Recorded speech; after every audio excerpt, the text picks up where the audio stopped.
minutes after 10, a very good morning to you. I know what you're thinking. It's like Groundhog Day, isn't it? Do you know, I heard Farage this morning saying that the country's broken. I saw how many more of the people responsible for the state of the nation are going to campaign on the idea that they are innocent victims. They're just normal men. They're just innocent men. And they are the ones that we can entrust the rebuilding of the nation to. I have to tell you something really annoying. All right, I don't know if you were listening yesterday. You know the score. If you weren't, I need a letter from your mum by break this morning. But I do suffer from something called political paranoia. And political paranoia, which was invented by Peter Piper, who used to pick T-shirt. Political paranoia involves me, after 20 years in this job, not really knowing what I am and am not allowed to say when we are in an election period. I have tried on many, many occasions to get my head around it, and I err on the side of caution. I have fallen foul of these rules once. Would you believe, involving a by-election at a certain constituency in Essex? I told you it was Groundhog Day.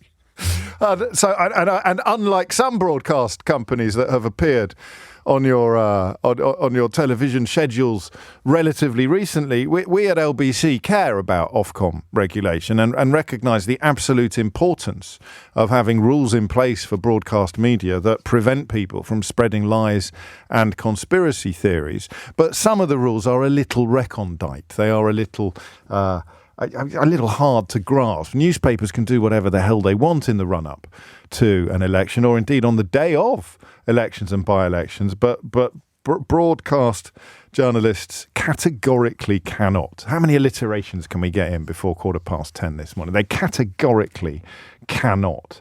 And as David points out, political paranoia is a pain in the proverbial. A fellow fan there of tortured alliteration. So, where do you begin on a day like today? I mean, it's simultaneously hilarious and stultifying. Is that the right word to use in this context? You've got Nigel Farage, the man who brought you Brexit, popping up in every studio in the country. Thankfully, some of them containing journalists who are finally getting the hang of interviewing him. Some, sadly, still not quite there yet. And punting the idea that everything is down to immigration. If we just get rid of all the foreigners, we can just stop all the immigration, everything would be great. In that clip there that you just heard in the news, I think he was blaming traffic jams on immigration, which he did ages and ages ago. This is what I mean about it. If you have the misfortune of being professionally required to watch this character quite closely, then you've seen it all before. Even the stuff that's ridiculous comes back round again. The idea that traffic jams are a consequence of immigration. I mean, if that's true, let's consider what the way forward may look like. This perhaps will become policy at some point. If you can trace your family back to the Doomsday Book, if you can prove that you have been here since the late 11th century, I'm afraid if you can prove that you've been here longer than that, then that's just unlucky. The cut-off point is whenever the Doomsday, the 1080s or something like that, or maybe a little earlier. If you can trace your family back to the Doomsday Book, then you can have a special lane on British motorways. It will be called the Doomsday Lane. You can have the Doomsday Lane for people who can trace their family in these islands back to shortly after 1066, or there or thereabouts.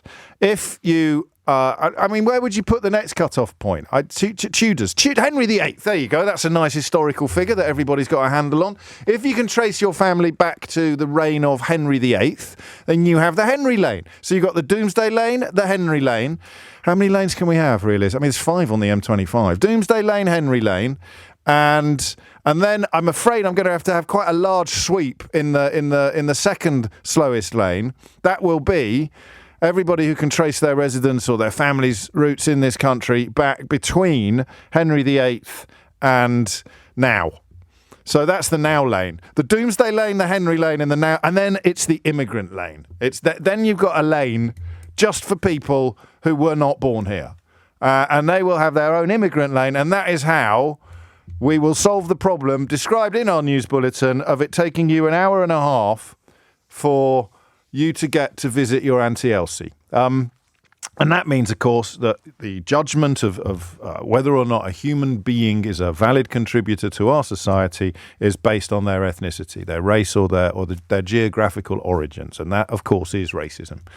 The idea that you need to stop everybody coming here when all of the evidence demonstrates that it is not only a desirable but an actually necessary antidote to our current demographic woes gets completely ignored.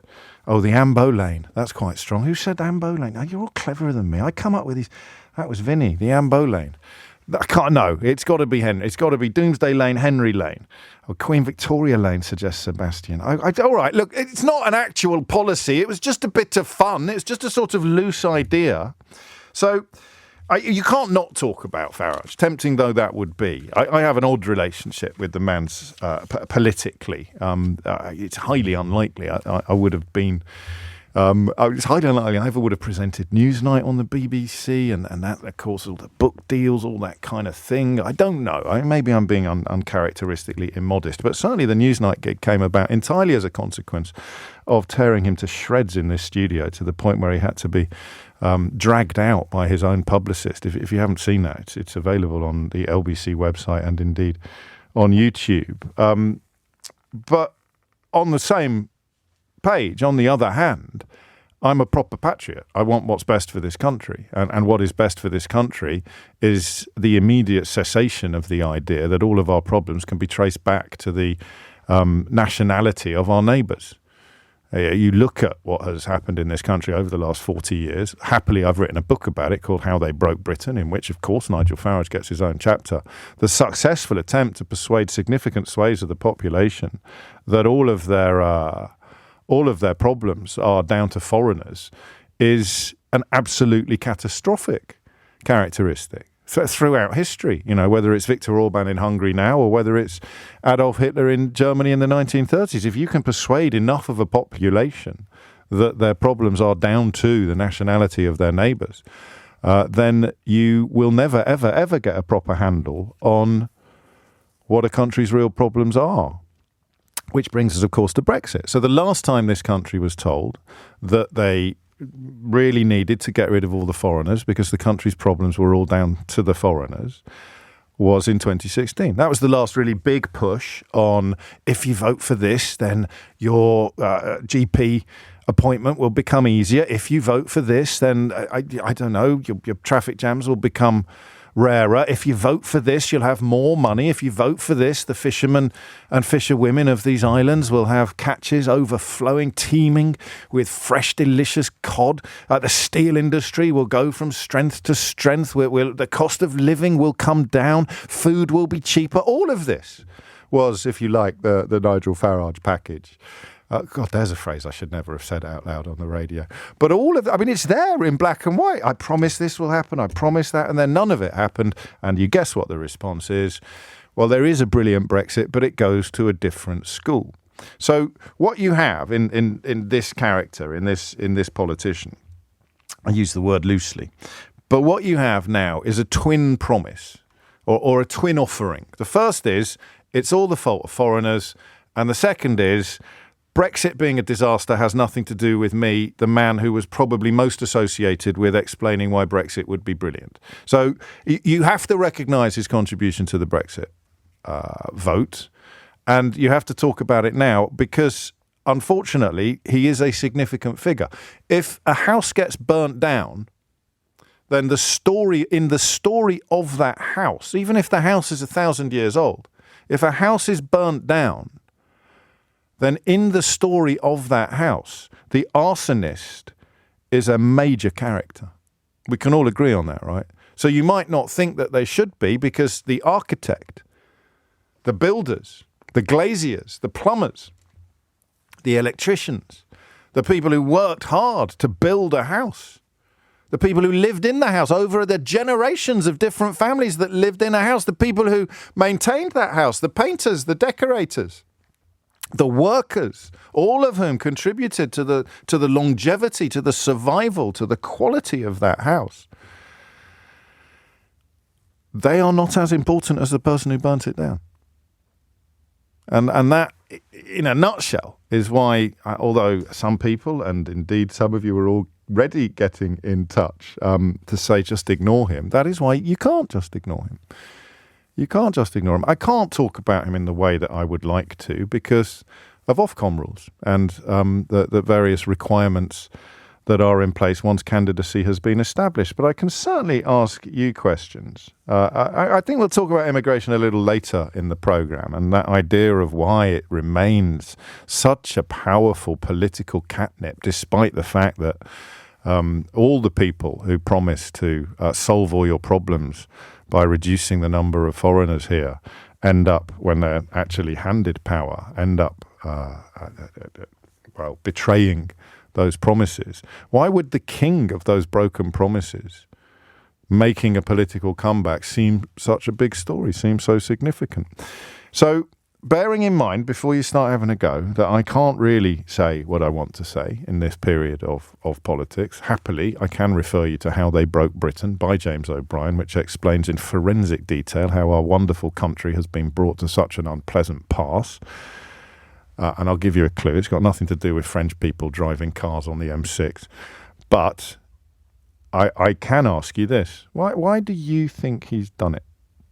Why do you think he's done it? I mean, he probably lied last week. Did he lie last week? Or was he being economical with the actuality? He was supposed to be going off, wasn't he, to work for the adjudicated rapist and convicted felon Donald Trump, which shows you what his views are regarding, for example, the rule of law or trial by jury. Trial by jury, of course, being a great foundation stone of parliamentary democracy, of British democracy, but not when it's Donald Trump on the receiving end of a unanimous jury verdict. So he was supposed to be the man who told you that Barack Obama had no business getting involved in Brexit because he was foreign, brackets black, close brackets, was preparing to go off and campaign in a foreign election for an adjudicated rapist and multiple convicted felon. So, was he lying when he said that he wanted to prioritise the adjudicated rapist and multiple felon over the political fate of his own country? Or was he drunk? I don't know. I mean, what reason would there be for him to go in the space of a week from saying one thing to saying another?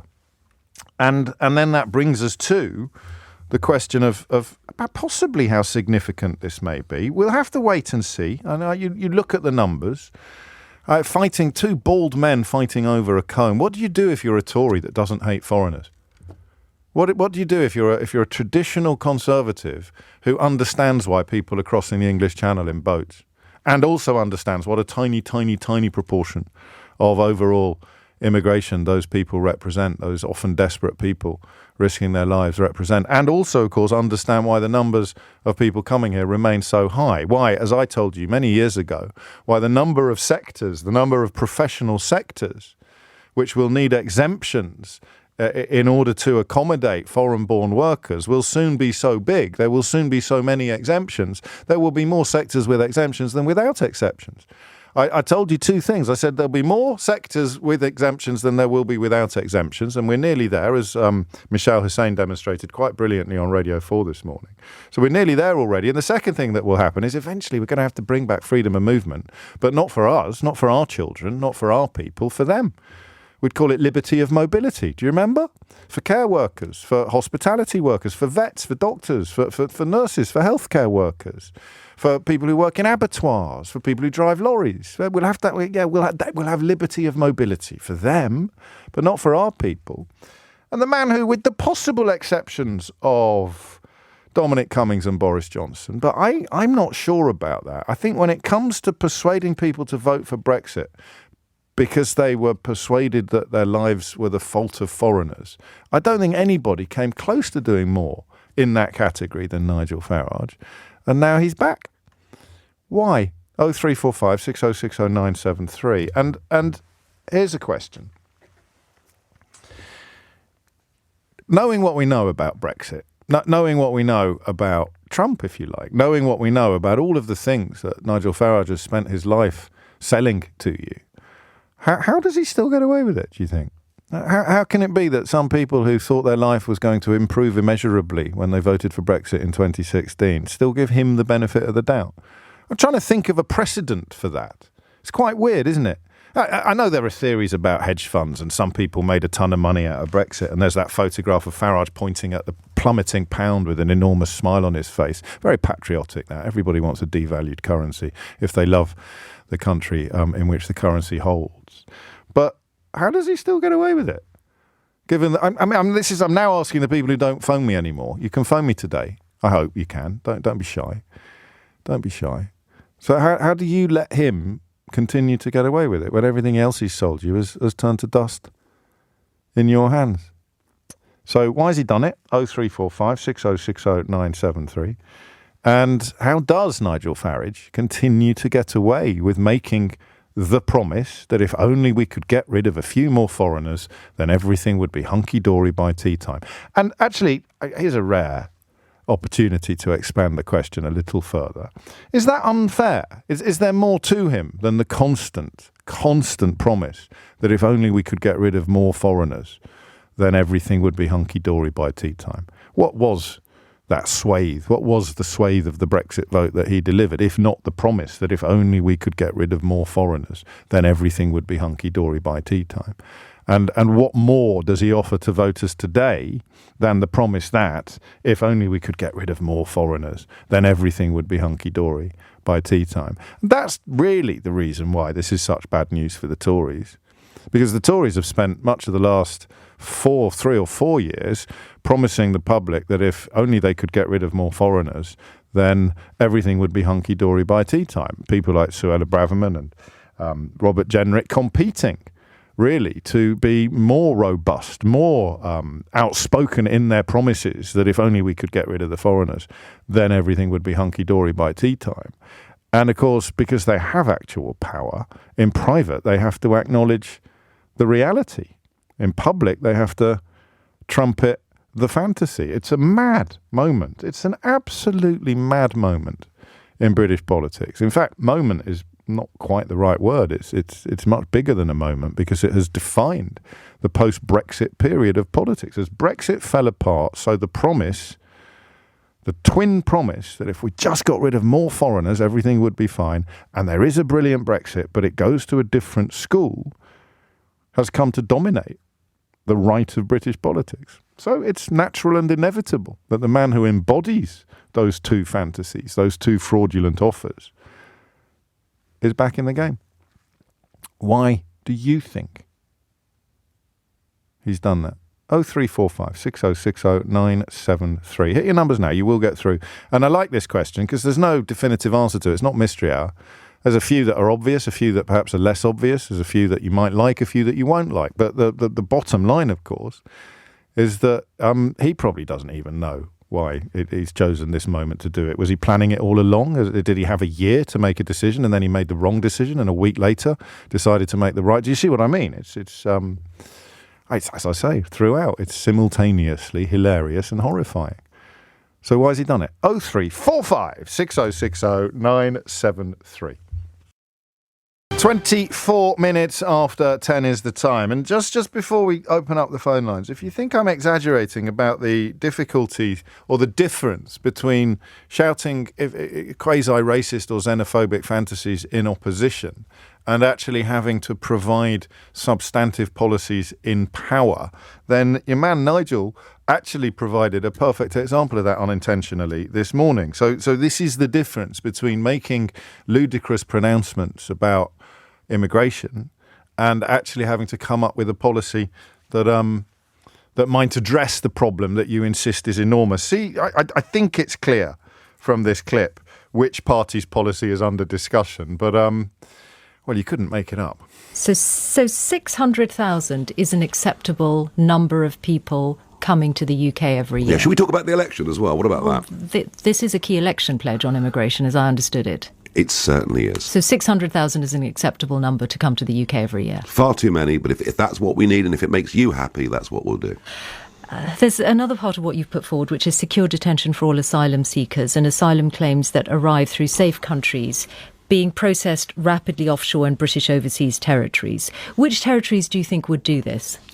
Well, that would be up to us, wouldn't it? And they'd get money for doing it. But hopefully, hopefully, we wouldn't need to do that. But have you looked into what we this? do, because overseas territories include the Falkland Islands, Gibraltar, Montserrat, Turks and Caicos Islands. If you're putting this forward, where do you think, which overseas territories would be open to this? I don't think it's terribly practical. What, the policy you've put forward is not practical? I think it's a very difficult policy to work. And I haven't put it forward, by the way. Why is it on your website? I took over yesterday, so give me more than 12 hours and I'll sort a few things out. OK, so that one's going, it sounds like. Here's the main thing. We should deport people who come to Britain illegally. So already abandoning policy because he knows that actually writing this stuff down means that it gets scrutinised, whereas being able to shout from the rooftops that we should just deport people gets headlines and sadly wins the votes of credulous, frightened and often very uninformed people. But that other bit about immigration policy and the sectors that need jobs, that was my second favourite Nigel Farage clip of the morning. All right, this is my third favourite Nigel Farage clip of the morning. Here he is being presented with a little slice of reality by the same interviewer, Michelle Hussain, on the BBC Radio 4 Today programme. For my money, by some distance now, the best in the business. Coming to work on a work permit is very different to coming and being allowed to stay and bring dependents. The whole thing has been wide open to abuse. The government have done nothing about it. And yes, there are significant changes coming to immigration policy now.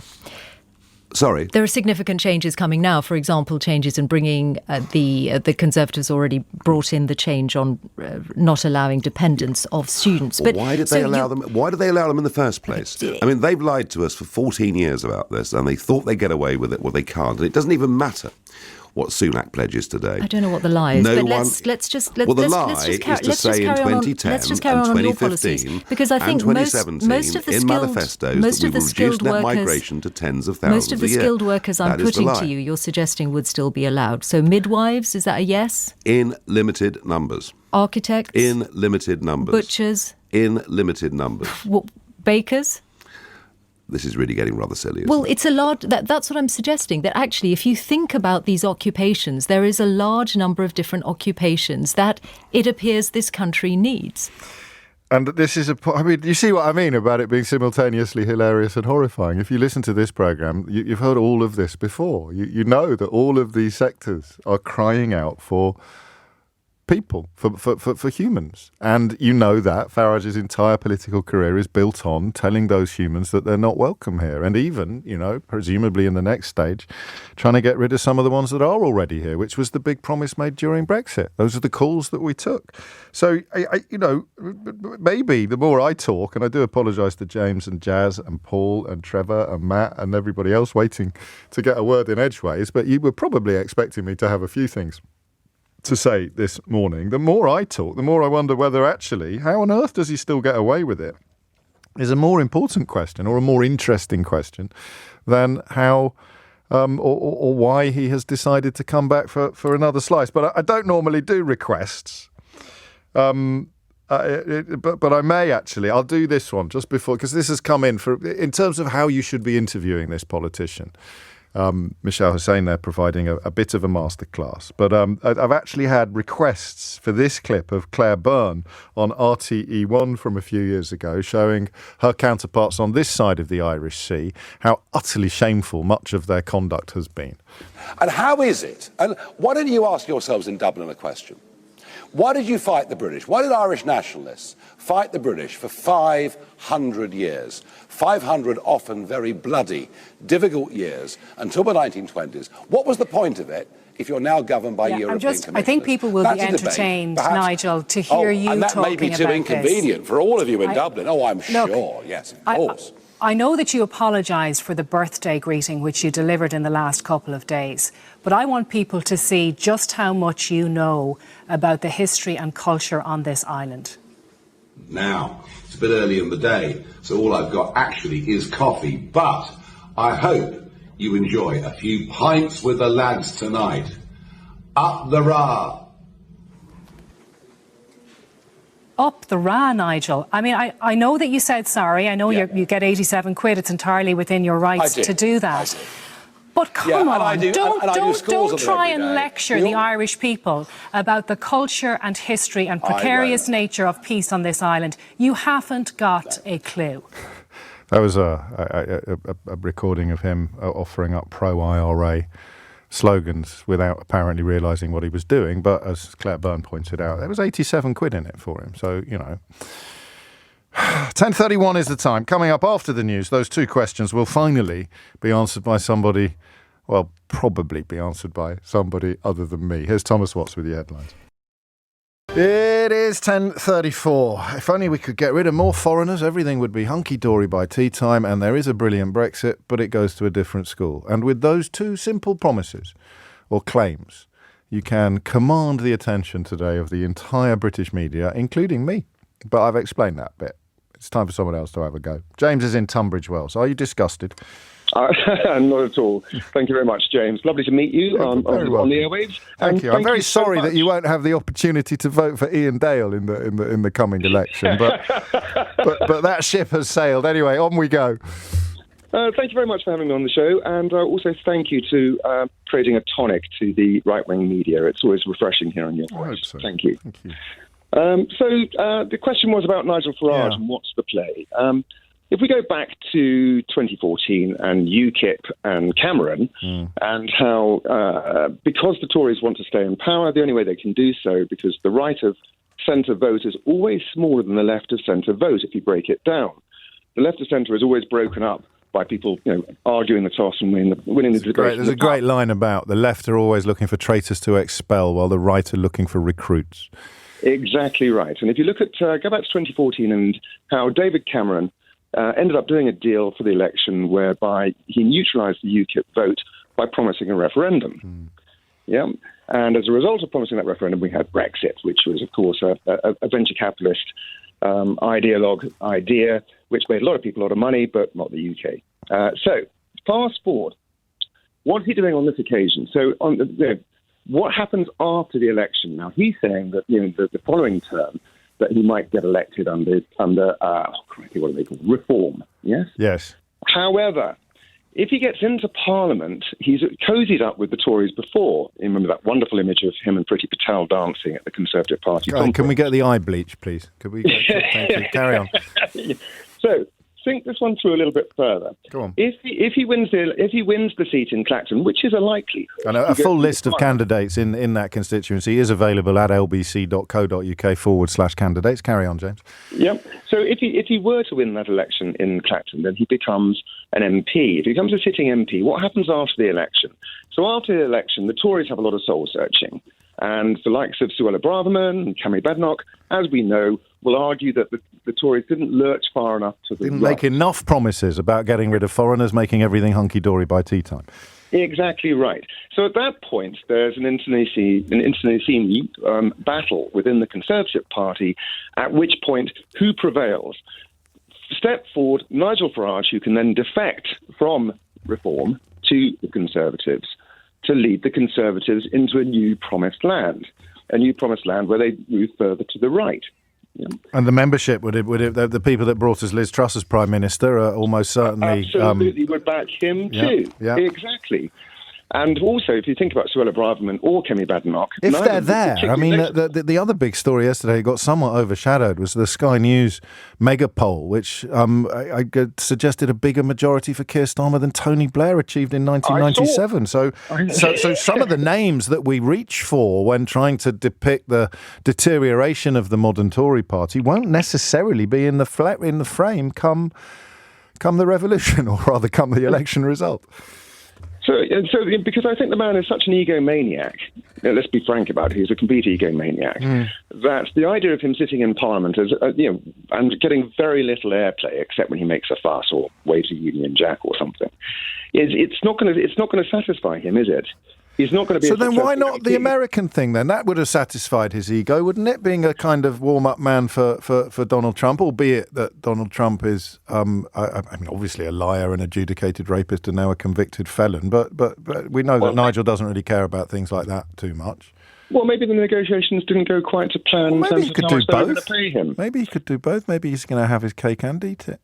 that is also possible, because if he does become elected as an MP, the idea of him sitting in Parliament every day is also not particularly likely. James, you're suggesting that he wouldn't prioritise the people of Clacton. I think he'd be there every day in surgeries, looking after people struggling to get council flats or people who've got mould in their homes. Well, I'd like your analysis because it puts ego front and centre, ego and opportunism, which I think has always been true. But there is, of course, room for other analyses as well, which I urge you to provide on 03456060973. Thank you, James.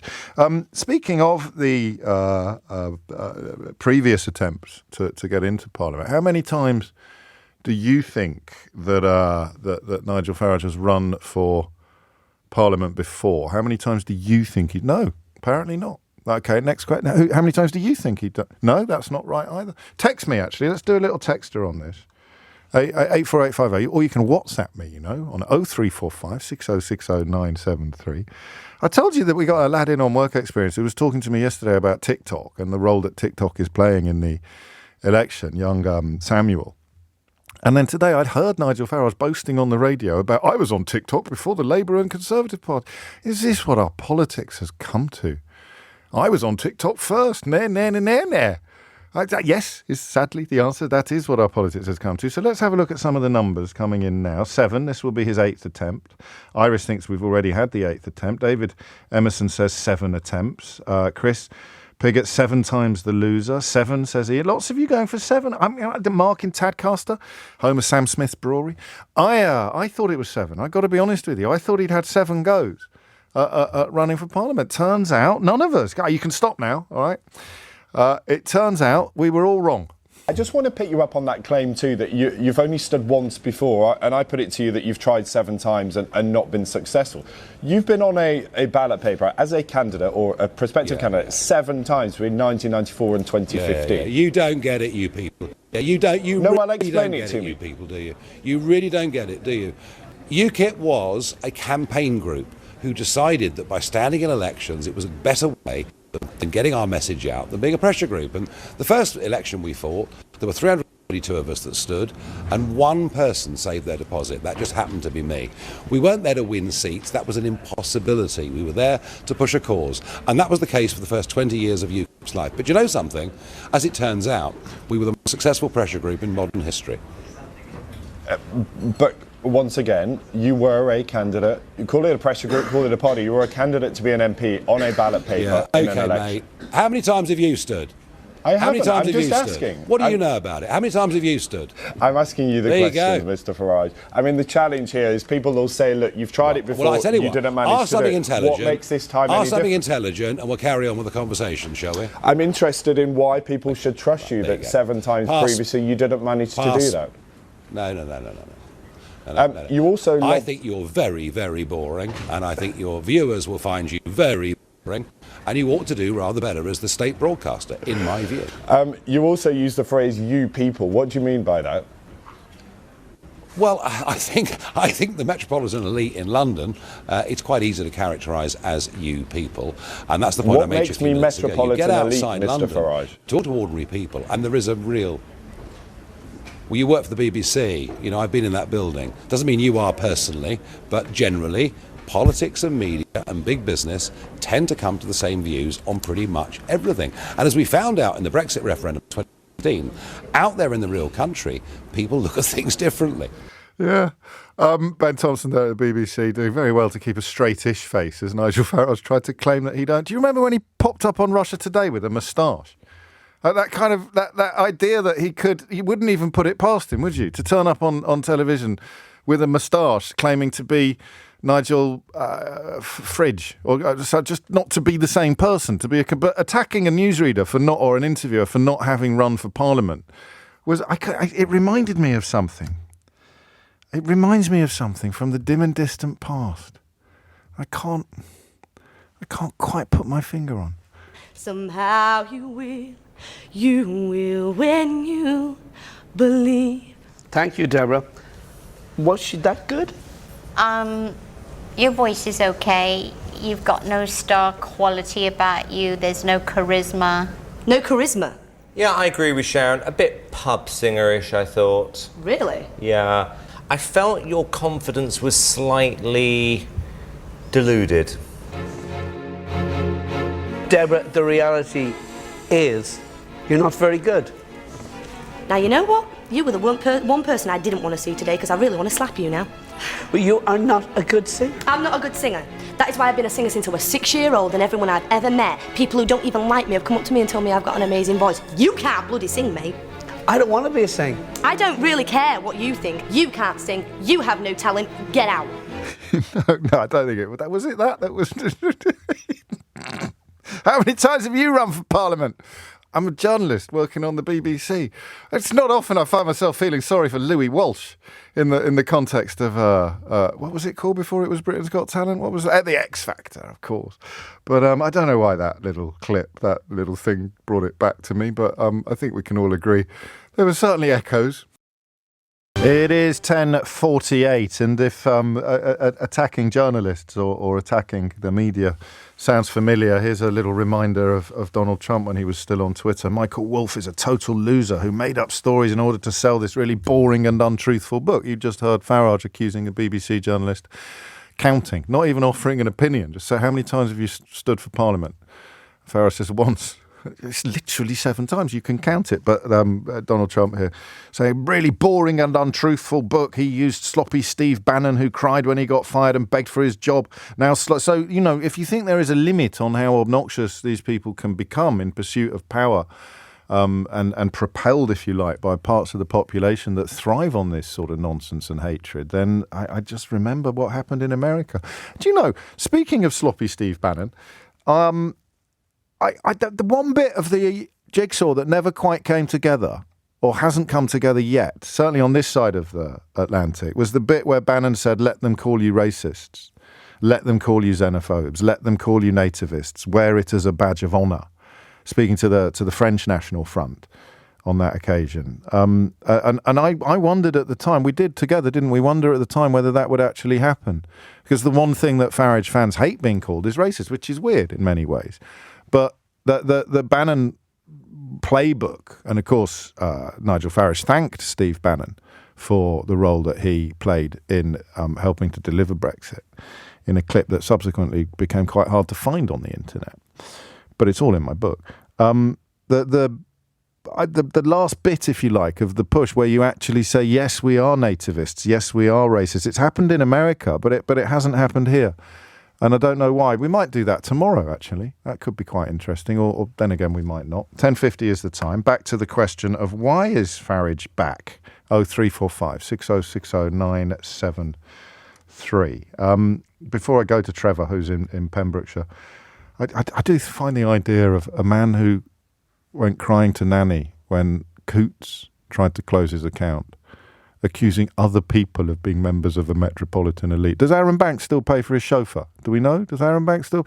But I love the idea of a man who went crying to Nanny when Coots, the sort of bank where I think you need to have £1 million or something in order to open an account. But not just that. The only reason you know, the Coots thing is all about kudos, all about status, all about badges of establishment honour. Still getting away with calling other people members of the metropolitan elite. As I say, every corner really this morning. It's simultaneously hilarious and horrifying. But on it goes. Trevor's in Amroth. Trevor, what would you like to say? So I think your last caller had it exactly right. It's about ego and relevance. I don't think it's about politics. I don't think he really has convictions behind half of the drivel he spouts. But with Trump being convicted, like, Nigel's a nobody in America. They don't really care about him. I don't know that that's true. Well, I mean, certainly not in the kind of very right-wing Republican, don't mind the fact that Trump's an adjudicated racist corner of America. He's very popular. Rapist, not racist. Sorry. The media over there won't pay any attention to Nigel, but our Fox media, News will. Even the Mail, I think, may turn on him a bit more now that Trump's been convicted. Okay, yeah, maybe. So I don't think that's as much of an option. Plus, you know, the Tories are going down. Yeah. Hopefully the grown-ups are going to be in charge soon, which means that people like Nigel, they won't have any seat at the table. This is all about relevance, ego, and maybe money. Since, am I right in saying the Reform Party is a business rather than a political entity? It is indeed. It's a limited company, which made that last clip, I mean, even more hilarious than it would be anyway if he wasn't claiming that he'd only stood for Parliament once when we've watched him lose 7 times. But claiming that UKIP and his previous incarnations weren't proper political parties, but now that he, as the majority shareholder in a limited company, has just appointed himself as leader, that's a real, normal political party that abides by all of the rules of British democratic tradition. I mean, you can't make it up, Trevor, can you? And he's not a politician by any measure. He's a TV personality. He's a pundit. He has his own show. So... That's not. But you know, when he worked here, he used to tell people he was going to be prime minister within a couple of years. I mean, the ego and ambition are not mutually exclusive. The most famous job in the land. Yeah, but why? Why does he want to do it? Answer: why did Boris Johnson? That's probably the only parallel I can think of in recent British politics. Why do you want to do it? Because it would feed my ego. It would make me feel special, and the same. And hopefully this is the dying breath of these character politicians instead of the grown-ups. That's interesting. And then, of course, I mean, I can say what you like about the fella. He's bloody good for business, because if the Tories are wiped out and if he does get in, and then the first caller, as Trevor just alluded to, James in Disgusted of Tunbridge Wells, just making the point that it's all to play for. And they've talked about that out loud. It kind of happened in Canada, although, as with everything that comes out of this corner of British politics, the facts are quite notably different from the claims. But there was a sort of takeover from the right of the traditional Tory party, or the traditional large C Conservative party in Canada, and they've talked about trying to effect something similar here. Thank you, Trevor. Mike's in Manchester. Mike, what would you like to say? Hi, yeah. Hello, it was Mike. Hi, you okay? It was so initially you were asking like how people are still kind of going to fall for Nigel Farage. How is he still getting away with it when Brexit has gone in precisely the opposite direction to what he promised, and the claim that getting rid of the foreigners would make everything hunky-dory by tea time is so obviously bogus? So the way I kind of see it is Nigel did have a big part to play in Brexit. You know, he was kind of the face of it, despite the fact he wasn't actually the one in control of it. So he was the one saying, you know, and his anti-immigration message, it was basically, you could say for a lot of people it was basically him, but he wasn't the one in charge of it. So then when Brexit didn't happen, he could also go around saying, well, it wasn't the Brexit that I wanted. It wasn't my fault. There is a brilliant Brexit, but it goes to a different school. Exactly. So you've got that. And then since 2016, you can kind of say the Tories have kind of helped him out a bit, especially with the media, because all we've seen is, you know, the negative effects of immigration. It needs to go down. Immigration is the reason why you can't get appointments, et cetera, et cetera, et cetera. So there's kind of like this backdrop is created for him just to kind of, you know, step in to be like, you know, this wasn't with the same reheated old promises. Yeah. And also because the immigration numbers have gone up, you know, you can't sit there and say, well, you know, immigration's gone down and your lives are worse. Like, your lives are worse because of, I'm not saying this, but like because of immigration. So his fundamental message is still there. And as long as that message is not properly interrogated, then it still lands, because and I'll come back to you after this, but I think it's worth listening to this clip again, because when the message is properly interrogated, it falls apart like it always did. Coming to work on a work permit is very different to coming and being allowed to stay and bring dependents. The whole thing has been wide open to abuse. The government have done nothing about it. And yes, there are significant changes coming to immigration policy now. Sorry? There are significant changes coming now. For example, changes in bringing the Conservatives already brought in the change on not allowing dependents of students. But why did they allow them? Why did they allow them in the first place? I mean, they've lied to us for 14 years about this, and they thought they'd get away with it. Well, they can't, and it doesn't even matter what Sunak pledges today. I don't know what the lie is, but let's just carry on in 2015 because I think most of the skilled migration to tens of thousands most of the skilled workers I'm putting to you, you're suggesting would still be allowed. So midwives, is that a yes? In limited numbers. Architects? In limited numbers. Butchers? In limited numbers. Bakers? this is really getting rather silly. Well, it's a large... That's what I'm suggesting, that actually, if you think about these occupations, there is a large number of different occupations that it appears this country needs. So questions about his lies regarding how many times he stood for Parliament are boring, and then questions about the obvious necessity for more immigration in almost every sector of our society is silly. So when you can't deal with the questions, you insult the questions rather than answer them. And he's doing it again, Mike. That's your basic thesis. He's just doing it all again. Yeah, because I think one of the unfortunate things about Brexit and just kind of politics recently over the last decade is sometimes a lot of people, and again, it's the media, but people don't necessarily tend to look into the things people say. And we've even had it more, people will just outright say lies. And then, they might apologize about it later, or it might be appear somewhere in the newspaper saying oh yeah, this was a lie. But the message is already out there. So it's already people are already thinking it. And because people's quality of life has got worse over this government, it doesn't really matter what the Tories say they're going to do, because now nobody believes that they're going to do it. And yet the Tories' warmest towards Farage include people like Liz Truss, who of course was responsible for taking the cost of living crisis and growing it like a beanstalk. Quite extraordinary. But you're right. And the problem I have sometimes is that little bit at the end of what Mike said, is that people who don't really look into things that deeply, because they're the people that don't ring me anymore. Yeah, of course he's right. The reason why it took me 3 hours to get to my Auntie Elsie on Tuesday is because of all the immigrants in cars. People want to believe it almost. And, of course, the bloke who comes along and says, you're absolutely right, the reason why you're unhappy, the reason why you're not happy with your life, it's all because of the foreigners. It's got nothing to do with the parties, the right-wing parties that you've been voting for your entire life, which exist solely to sustain the unfair status quo that we've got. I'll show you exactly what I mean. Guess where this comes from? Word for word.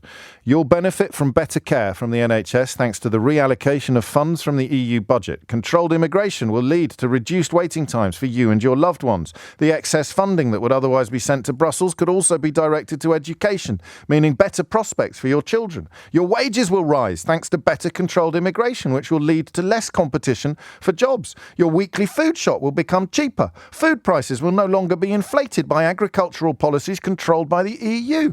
You and your family will benefit from a resurgent economy led by new and flourishing small businesses following the removal of burdensome EU regulations and red tape. With less pressure on housing, younger generations will also find it easier to get on the housing ladder. Politicians, both local and national, will become more accountable, helping to strengthen your community and others, especially those most damaged by EU policies like farming, fishing, and industries like steel. So that is a list of, word for word, verbatim, the promises that Nigel Farage made to you the last time he was asking for your vote. I'll leave you to ponder how they've turned out. It is 4 minutes after 11. You are listening to James O'Brien on LBC, where I'm conscious of a weird thing. I won't detain you unduly with this because it's almost a sort of form of professional angst. But I hope you find this interesting. Anyway, so when I'm not in the studio, I'm not a different person. Far from it, actually. I think people can sniff in authenticity from 100 miles away. But I am a voter, not a journalist. When I'm, or rather, I'm a citizen, a patriot, if you like. So when I'm not in the studio, there's no silver lining in political turmoil. When I'm not in the studio, that line about, it's good for business but bad for the soul, that's not true. That's only true for 3 hours out of 24 for me on weekdays, and it's not true for the entire weekend.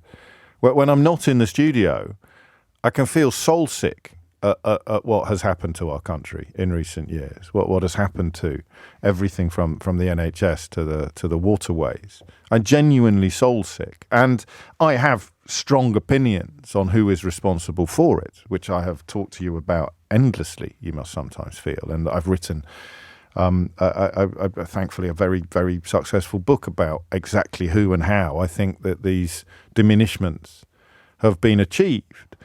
And when I'm in the studio or when I'm at a book festival or a book signing, I get the silver lining. I get the professional boost of the turmoil, of the horror show. And it happens usually on a day like today. It kicks in at about 11 o'clock. So for the first, I don't know if you can ever detect it in my tone or my delivery, but for the first hour on a day like today, that tension between it being hilarious that Farage is back and it being horrifying, just simple terms, because of what happened last time he asked for your votes. It's genuine. It's about 50-50. Well, let's be honest. It's going to be 52-48, isn't it, on this show? But by about 11 o'clock, I feel the thrill of the topic, the thrill of the turmoil kicking in professionally. Like, this is such good content, if you like, or I love this. Great calls coming in. Brilliant clips. Queuing up to entertain you, to illuminate you, to annoy you. All of this is, I got that thing going on now, an hour in, where I'm like, this is bloody great. And the next bit of that question then becomes, what the hell is going to happen to Parliament if the Tories are wiped out and this fella gets a seat? It's going to be, it's copy is what you call it when you're a print show. It's copy, isn't it? It's good copy. It's great copy. And then at 1 o'clock, I'll finish. And I'm just a voter again, watching my country burn. And then at 10 o'clock tomorrow morning, bloody hell, by 10:30. It's weird. I've never really clocked that before. I'm only sharing it with you because you're here and you're part of the process. But I'd hate you to think, if it ever sounds like I'm relishing the copy, relishing the content, I despair at what is being done and has been done to our country. And you know, the man that we are talking about today is one of the key architects or arsonists of that process. Matt says this could be an all-time record for book mentions today. You are joking, Matt. There's been days when I've read out of it, but I allow myself the occasional what's the word I want? I allow myself the occasional lap of honour, because the reality keeps confirming everything that I wrote in How They Broke Britain. I mean, I know that sounds incredibly conceited, but I hope you're used to it by now. It's insane, including what I describe in the book as the Faragification of the Tory party, and I describe it as an uncompleted process, this desperate attempt to appeal to the sort of nativist prejudices that he revels in and that he successfully introduced into public discourse. Has seen the Tory party lurch ever further in that direction, or always in pursuit of the unachievable, because you can never sate those appetites. Once you've persuaded someone that foreigners are the problem, you can never, ever, ever sate their appetites. He wouldn't be able to either, talking about bringing migration down to zero.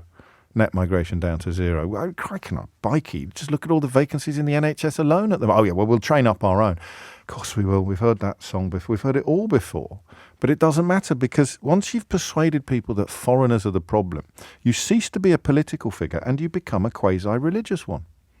Donald Trump is the same. We can sit here as centrists or liberals, wringing our hands forevermore, trying to work it out, but it's really not complicated. Once you have successfully not just persuaded people, but also, of course, seduced the people who already believed it, it's a simple answer to a complicated question. It's completely untrue. It's racist because it's a lie about foreigners. But you are golden. You're golden forever. Even, I think, when you're asked to prove your point, you can blame it on somebody else. You can blame it on the metropolitan elite. You can blame it on journalists. You can blame it on the BBC. If it wasn't for the pesky BBC, we'd have got rid of all of the foreigners. If it wasn't for the metropolitan elite, Brexit would have gone brilliantly. It's this endless narrative of whining, bogus victimhood that can get really exhausting. And it's exhausted that I feel when I'm off air about issues like this. I mean, I don't spend that much time thinking about them. But when I do, when I think about the state of this country as a writer or as a voter, a father, a son, then I despair. But oddly, when I'm in the studio, because I love this, I love getting to talk with you every day. I love getting to work stuff out for myself live on air. And then I catch myself feeling Catholic guilt at about 11 o'clock about actually enjoying what sometimes feels like examining a carcass or describing or watching a maggot-ridden animal in its death throes. And, of course, a big part of that is paying a lot of attention to the biggest maggots. You have to. You have to, don't you? If a creature you love is being infested with maggots, you ignore the maggots at your peril. 11 minutes after 11 is the time. You are listening to James O'Brien on LBC. Steve says, there's no one in Idiot's Corner this morning. So I've been trying my best to keep an eye on the inbox, but it's one of those days when I've got plenty to say and the phones are buzzing away and I can't keep track with that. I'll try and find someone for Idiot's Corner in a minute, but it will be someone who we've talked about a lot already today, won't it? It'll be someone who thinks if we could just get rid of the foreigners, then they would stop feeling like an inadequate failure. And the tragedy is you could get rid of every foreign-born person in the country and you'd wake up tomorrow and you'd still feel like an inadequate failure. And I wish I could help you more, but I can't because you'd rather swallow the snake oil. So 2 questions remain in play, and then we'll open it up a little bit to the broader political impacts, perhaps, of the Tory wipeout. That was the other big story yesterday. The Tory wipeout, the polls are the polls predicting Tory wipeout are no longer outliers. They are now the narrative. And by wipeout, I really do mean wipeout. And I think we should probably have a chat, shouldn't we, at some point today about what that might mean, regardless of what you think about Keir Starmer. The notion of a Tory party in existential peril, and Farage has definitely contributed to that, of course, because he comes at it from the right, from the far right, some would say, while Labour is hoovering up from the centre at the moment. What the hell does that leave? Who on earth is going to be left to vote for the Conservatives is becoming a question that I don't know the answer to. But if the wipeout happens electorally, what's Parliament going to look like? And of course, when you wonder what Parliament looks like, in some ways you're wondering what the country is going to look like. It is 13 minutes after 11. Matt's in Greenwich. Matt, what would you like to say? Oh, good morning, James. Hello. How are you? Very well indeed. What have you got? Well, I'm sorry, I missed some of the programme, so I'm sorry if I'm covering some points that have already been raised. But he's got what he wanted. He's got our attention. Yeah. It was headline news at 10 o'clock last night, which is I think that's reasonable, actually, sort of objectively. As a news analyst, it's a shame, but the time to ignore him has passed. I don't think he's going to play a significant part in the role in a role in this election. No, I'm not sure he is either, but that might be wishful thinking. I mean, this guy, right? He's got our attention, and that's what he wants. He's like a child with, he's like a very needy child. Yes. While I was waiting, I just had a quick look online, and apparently he lives somewhere in Kent, just around the corner from his mother, which is nice. Just perfect, isn't it? Yeah. He still needs to be close to his mother. Oh, no, you can't. Don't flipping act, Matt. Don't put me in a position where I have to defend Nigel Farage. I'd love to live near my mum. He walks into the pub and he holds his arms out open like Bruce Forsyth. Welcome me. Here I am. There's a neediness, isn't there? There's a neediness that is, really odd, frankly. Yeah, given that it's simultaneously repellent and needy is quite an odd psychological. It's slightly pathetic, but the fact is we're all glued to the TV and listening to radio shows like this and watching Donald Trump. But, yeah, that's what I just tried to describe, that weird mixture of guilt and relish. Yeah, exactly. But he described his day yesterday in the press conference. And you know what? I woke up yesterday. It was just a normal day. Took the dogs for a walk. I went to the pub, And then I thought, do you know what? Actually, maybe I should stand for to be MP of Clack. Do you know what? He might as well have said I was sitting on the tolit and I'd run out of toilet paper and I thought I need a solution to a problem. Well, here's a solution to a problem. I'll go and run for Parliament. It is odd, isn't it? I'm going to run for Parliament. I mean, if he'd have come out and said, I've been campaigning hard, I've been to one of the places I'm really worried about is Clacton. I've been there. I've heard their concerns. They've got potholes everywhere. Yeah. The library's closed. There's no dental appointments. the people are crying out for someone to represent them. I don't know who's representing them at the moment, but the Conservative candidate is called Giles Watling, but I only know that because he played the vicar in Bread. Would you believe, the one that married Al Aveline? Well, that's obviously an important thing to have on your CV when you're going to be an MP. Don't knock it, mate. If I've got to come back to that. That's why they pay me the big bucks. That's a full list of candidates standing in Clacton, which of course isn't declared completely until Friday, is available at lbc.co.uk/candidates. But it's an odd one, isn't it? Well, then he goes on to in his press conference to say, I changed my mind, and it's okay to change your mind. Yeah. Well. Would it have been okay for us to change our mind after Brexit when we were looking for a second referendum? Well, most people have, of course, or rather a significant number. They can all whistle for it, frankly, in the greater scheme of things. We could sit here. It's got a touch of the Trumps to it. Once you introduce that quasi-religious element to the people who achieve public prominence, promising that all the problems that a person faces are a consequence of immigration, and they're the person to stop it. That's where it goes to a Muslim ban, and it lets you shoot someone on Fifth Avenue without losing a single vote. So it doesn't matter how bad Brexit is. People who love the promise that it's all the fault of foreigners and I'm the person to fix it will. I don't know if you ever lose them, to be honest with you. I don't know if you ever alienate them until perhaps you do achieve power. And you, like everybody else before you, has to acknowledge the gravitational reality of this country's need for incoming workers. The only question then becomes, how welcome do you make them feel? 11:17 is the time. Thank you, Matt. 20 minutes after 11 is the time. So given that I've had a lot to say today, some people have been waiting for so long, they've probably forgotten why they rang in. I will take more calls on the questions that we've started with, which is why do you think he's back and how does he still get away with it? 03456060973 with a side order, of course, of he's not getting away with anything. He really is the Messiah. And then this polling that came out yesterday and actually should have demanded more attention. I know that polls only ever suggest things, all right? Suggest.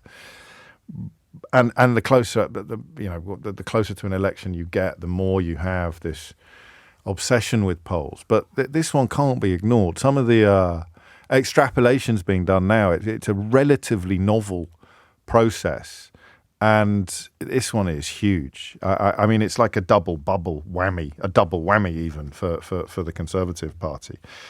And it is, I think I'm using the phrase correctly, it could be an event horizon for the Tories. And I think we'll move on shortly to what that means for everybody, not just them, but Labour, everybody. What will the consequences of a truly extraordinary Labour majority be? In fact, I've got a couple of phone lines free, so you can get in early on that if you want before I introduce it properly. 03456060973 is the number that you need. James is in Durham. James, what would you like to say? I'm delighted that he's back, if I'm honest. I think it gives people another option because, quite frankly, looking at Keir Starmer and Rishi Sunak, I wouldn't really fancy voting for either of them. Well, you don't live in Clacton, so you already had a option in your constituency to vote for reform. Correct, yes, but it wasn't with Nigel at the helm. I think. So, what does that change? Do you think?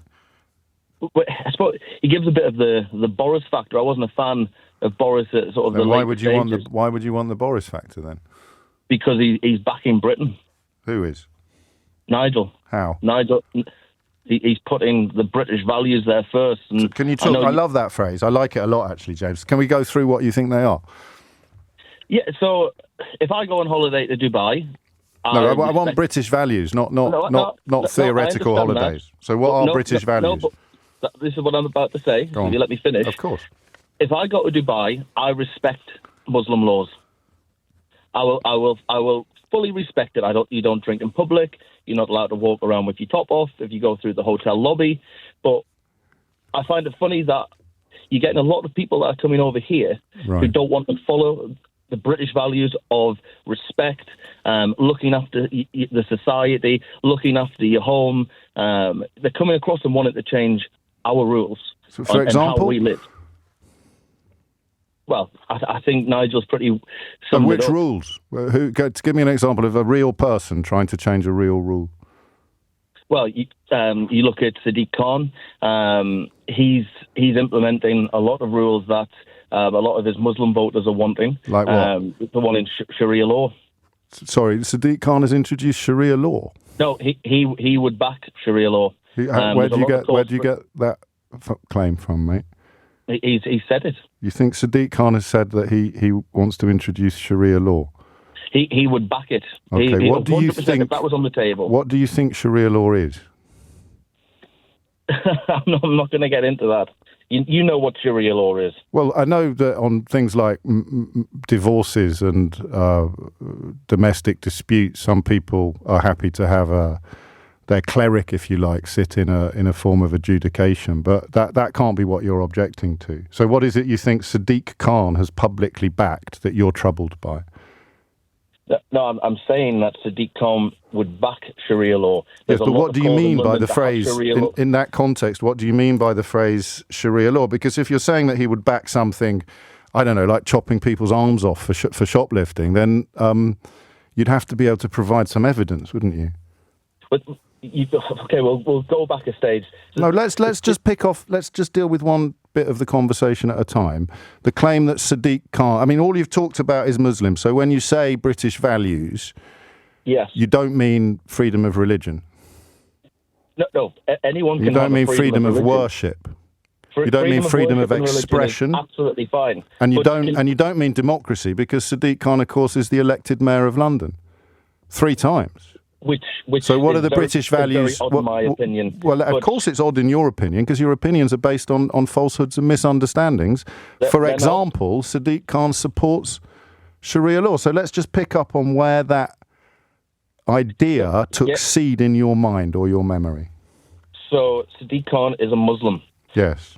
So, of course, he would want Sharia law because it acts as a code for living that all Muslims should adhere to. Oh, I see. Including so you've got so there is donations. absolutely no recorded evidence of Sadiq Khan saying what you're saying.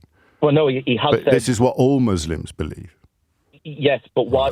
This is a Christian country. But that's freedom of religion, then. But it's not. You can have the right to prayer, but why should we introduce a law? But no one is introducing that. This is the thing that you're going to have to, I guess, either stop saying this or provide some proof. I have. If you want to, I can. If I had the time, I'd find the clip of him. Take all the time you want. I'll send that clip in. No, stay on the. Don't go now. Just tell me when it was, what he said, what, and what you think he meant by Sharia law, and what it is you're scared of.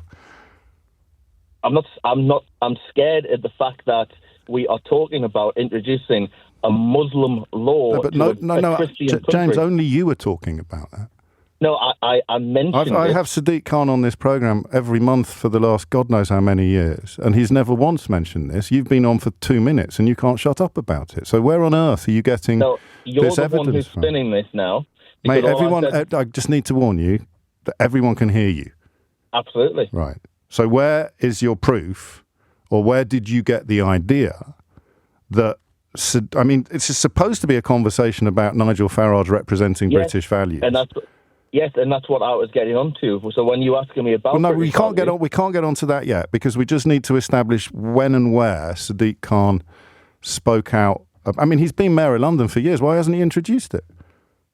Because I imagine he would have very great troubles introducing it. Well, that would be one answer to the question. The more obvious one is that he's got absolutely no desire to do so whatsoever, which is the point at which you proved to me that he does. It was a post that was going around social media, which had a quote alongside of Sadiq Khan saying that he quoted that they are trialling the law in 3 of London's boroughs right now. Yeah, and they will roll it out in the remaining 30 years. What research did you do into that social media post? It was on the Daily Mail. No, but what checks did you do on it?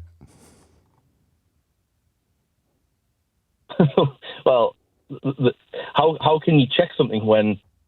Right, do you want me to show you? Okay, you go ahead. Okay, so I'm going to ask you a question, which I promise you isn't patronising, but do you know what Reuters is? Yes, I do. Okay. So an internationally respected news organisation. Yep. So while I've never heard this claim about Sadiq Khan before. I'm 99.999% confident that it's complete rollicks, right? And the only time I ever hear things like this is when people tell me that Nigel Farage defends British values, and I push them for some proof. I push for some proof or some evidence or some explanation. And you tell me that, for example, Sadiq Khan, I don't know what this has got to do with Nigel Farage, but hang on, because I'm just teaching you how to do fact checks. All right? So you tell me that the Mayor of London wants Sharia law to be imposed in London, and you mention a social media meme or quote, and I can find while talking to you, this isn't the BBC, I've done it all myself while talking to you. In fact, people watching on YouTube will be able to watch the process of me just simply Googling a few of the words you've said in this conversation. And up pops Reuters from July the 1st, 2020, saying, fact check, the Mayor of London did not say Sharia law is being imposed in London. Let me read some of it to you. Social media users are sharing a quote attributed to the Mayor of London, Sadiq Khan, implying that Sharia law is being implemented in London. This claim is false. The Mayor of London's press office has confirmed that the quote, which misspells Sharia, is fabricated. Posts showing the quote alongside a picture of Khan have hundreds of shares on Facebook, including you, I imagine, right? The quote attributed to Khan reads, "We are trialling Sharia law in 3 of London's boroughs right now. We will then roll it out in the remaining 30 next year." Correct. I mean, it's illiterate, James. What?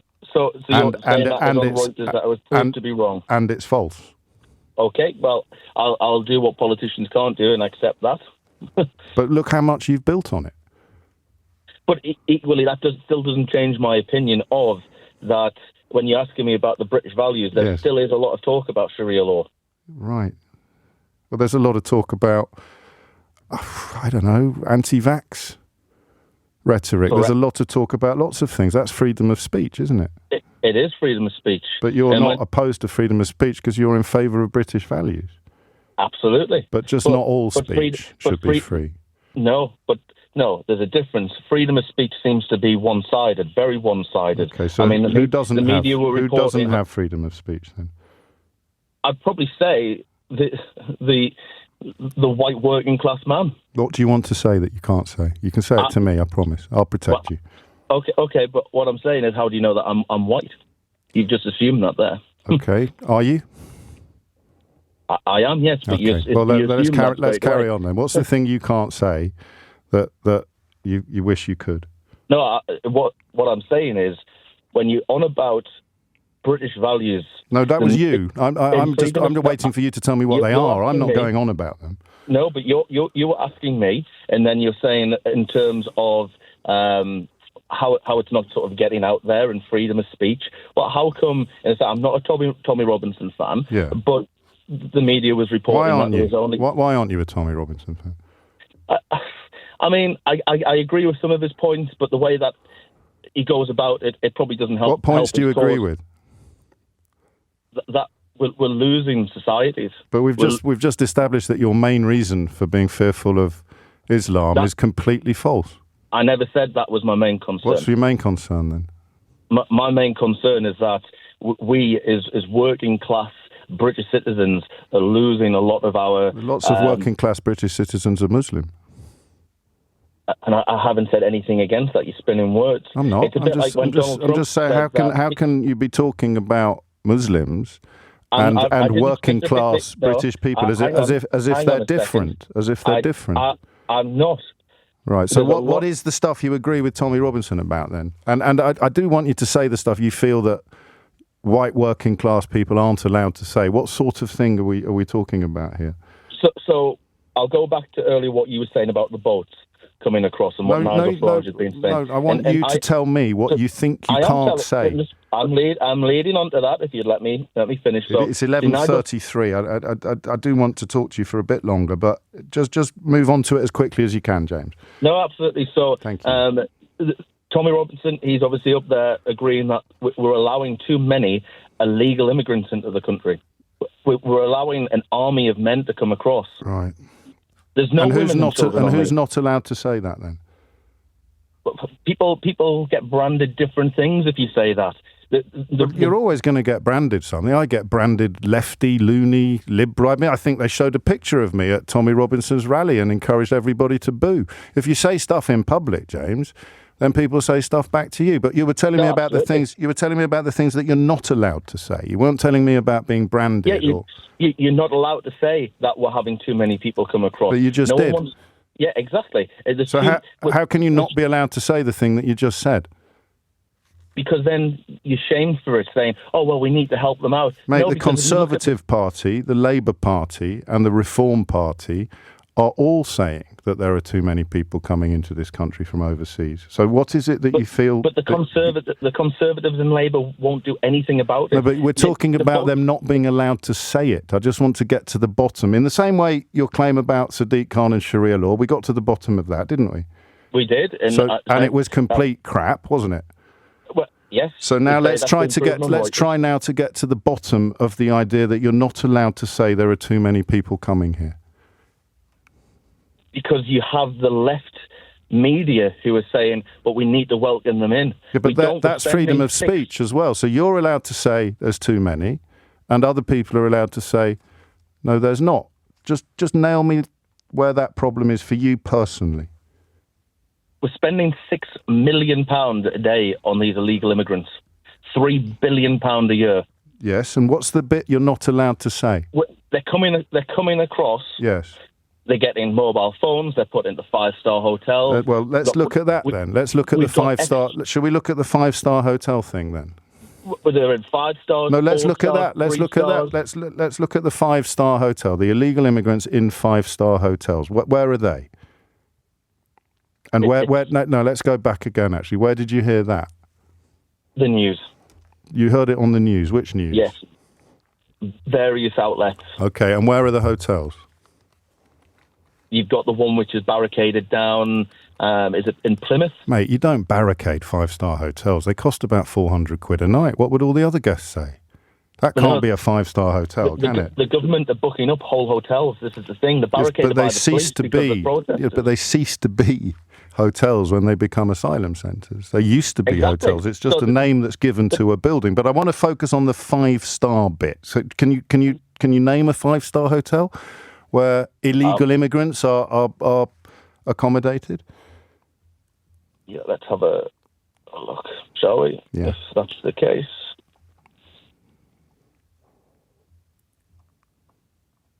So, news article here. Thousands of asylum seekers and channel migrants are living in 4- and 5-star luxury at British taxpayers' expense. Where's that? One of the 4 hotels used to be a house. Where is the article? This is on The Sun. And where? Just finish that sentence there. One of the hotels used to be. One of the high-end rated in the top brackets, detonating class, and some high-end resorts nationwide are booked for months. Yes. Home Office officials are sitting refreshing. So the 5-star hotel we're looking for. So we've got a 4-star hotel, which is the Great Hallingbury Manor in Essex. And you think that is still a 4-star hotel? That is literally taking guests alongside asylum seekers? No, because the government... So it's not a 4-star hotel anymore. If you stayed there, you'd be sharing a room, you'd be told what meals you were having, you wouldn't have access to the facilities that were put in place for guests because most of them would have been closed. It's a bit like... What's the nearest hotel to you, where you are now, James, in Durham? What's it like? That's probably the Premier Inn is probably the closest. Okay, well, I was in a Premier Inn at the weekend. So imagine that we took over that Premier Inn tonight and we turned all the rooms into dormitories. We put 2 sets of bunk beds in every room. We got rid of the menu and decided what we'd be serving up every morning and every evening. You'd have a very limited amount of choice, if you like, to what food was available. You certainly wouldn't be able to avail yourself of the bar facilities or anything like that. But the building in which this was happening used to be the Premier Inn. We'd maybe even leave the sign outside that says Premier Inn. Would you describe the people staying there in those bunk beds as staying in the Premier Inn? Yes. Oh, well, then you've got me bang to rights, because it's no longer the Premier Inn, according to all of the definitions that gave it that title, in any way, in exactly the same way that building over there that was once a 5-star hotel and is now an asylum centre is not a 5-star hotel anymore. Do you see that? Well, okay, so let me flip it round to you. So say you book every single room in the Premier Inn. Yeah. Just for you. Is it still a hotel? Yes. Exactly. So what's the difference from the government fully block booking a hotel and then the housing? Because the hotel that I'm staying in is the same as it was last year. It hasn't been turned into an asylum processing centre. We're going to run out of time, and the hotel you've just described costs £48 a night, I'm told. So it's not exactly... It's probably a lot cheaper than what the government's paying. Yeah, maybe. So the question then becomes, if you know that the stuff about Sharia law was completely nonsense, you know that there is not a single asylum seeker in this country living in 5-star luxury. They may be, although we failed to find a single one. They may be in a building that used to be a 5-star hotel. And we know that everything you've said about Muslims, essentially, or I haven't said any... No, you're spinning that. Okay, right. Scratch that last bit then. Just the stuff. Let's concentrate on the stuff about Sadiq Khan and Sharia law, and nothing about Muslims, and the nonsense about the 5-star hotels. Can you tell me in a sentence or two why, when you put the phone down, you're still going to believe what you believed when you rang in? Yes, because you've seen it on the... Well, I suppose maybe being on the left and in the media might not see it as much. But we're talking about you. You're going to, because we've established 2 things you believe are not true, and now you're going to put the phone down, and we're going to say goodbye, and you're still going to believe what you believed when you rang in. And I just want, if you could help me out as someone on the left in the media who doesn't know what the real world is like, if you want to put it like that, that might be helpful. Why will you still believe the stuff that you now know isn't true? Because there's still areas of the United Kingdom that even the police are scared to go to. What are those areas? You've asked me in one sentence. Yeah, but just give me a couple of examples of those areas. Oldham. The police are scared to go to Oldham. No, there's the streets in Oldham. There's streets in Bradford. There's streets in Birmingham that the police. Why are they scared to go there? Because they're outnumbered. By who? The people that live there. Well, the police are outnumbered by the people who live everywhere, James. On your street, the police are outnumbered by the people who live there. So who do you mean when you say the police are outnumbered? But who are they outnumbered by? The foreigners that live there. The foreigners that live there? Yes. How do you know they're foreign? I mean, don't play that. You know they are. It's these areas where they've been swamped. They're not British anymore. They don't follow the British values. And this is the thing. And we're back to where we started. What were the British values that aren't being followed? And everything you said turned out to be false. But you're going to go away convinced that these tropes, these lies, these racist stereotypes are all true. But I've got to go to the news. Thank you. They're not stereotypes. No. They're all, you've got the proof that they're true, but it goes to a different school, right? Right. Thomas Watts has your headlines. It's 11:45 and you are listening to James O'Brien on LBC. We've gone a bit cliptastic today, but there is actually another one I wanted to play you involving Grant Shapps, or whatever he's calling himself this week, ringing up a journalist on live television while that journalist was Sam Coates on Sky News, was going through the detail of this extraordinary poll that dropped yesterday showing, I think I'm using this phrase correctly, showing an event horizon or complete wipeout for the Tories. So it's just a little something to look forward to. We'll probably turn our attention towards that after 12 o'clock. And vis-a-vis James, our last caller in Durham, I'm told that Farage actually was talking about Oldham yesterday. So it's like night following day, isn't it? In fact, I think we can work out possibly where these sort of ideas take hold. Here's a good example. I could take you to streets in Oldham right now where no one speaks English. Or they could be speaking 2 languages, couldn't they? Don't your children speak another language? No one speaks English. Do your children speak another language? How do you know? How do you know they're not speaking another language? Because I've been there, and the Guardian have even reported it. And you think those people you might hear speaking another language might have no English at all? Do your children speak another language? I wouldn't comment on that. Okay, but I think they do, because I think your wouldn't wife, comment your on that. ex-wife I is don't German. talk about my children. Okay, but and if you do, I think that's pretty poor form. Very poor perhaps form. we can agree that speaking more than one language is perhaps a good thing. He's lying again, of course, because he does talk about his children, talked about them in this studio in answer to exactly the same question. And if you're very, very, very good, I'll play you a clip of that from, would you believe, 10 whole years ago.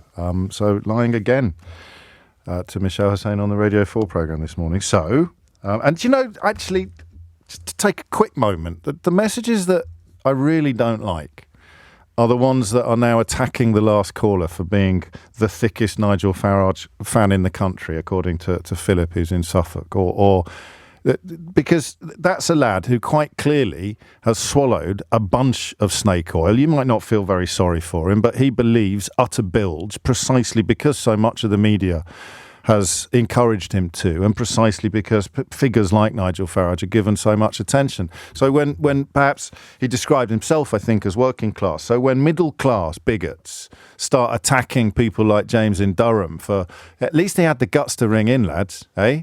Where are you?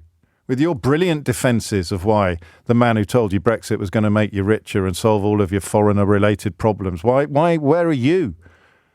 Why aren't you ringing in to tell me why he's a stand-up guy who deserves plaudits and votes? At least James had the nerve to ring in. You didn't.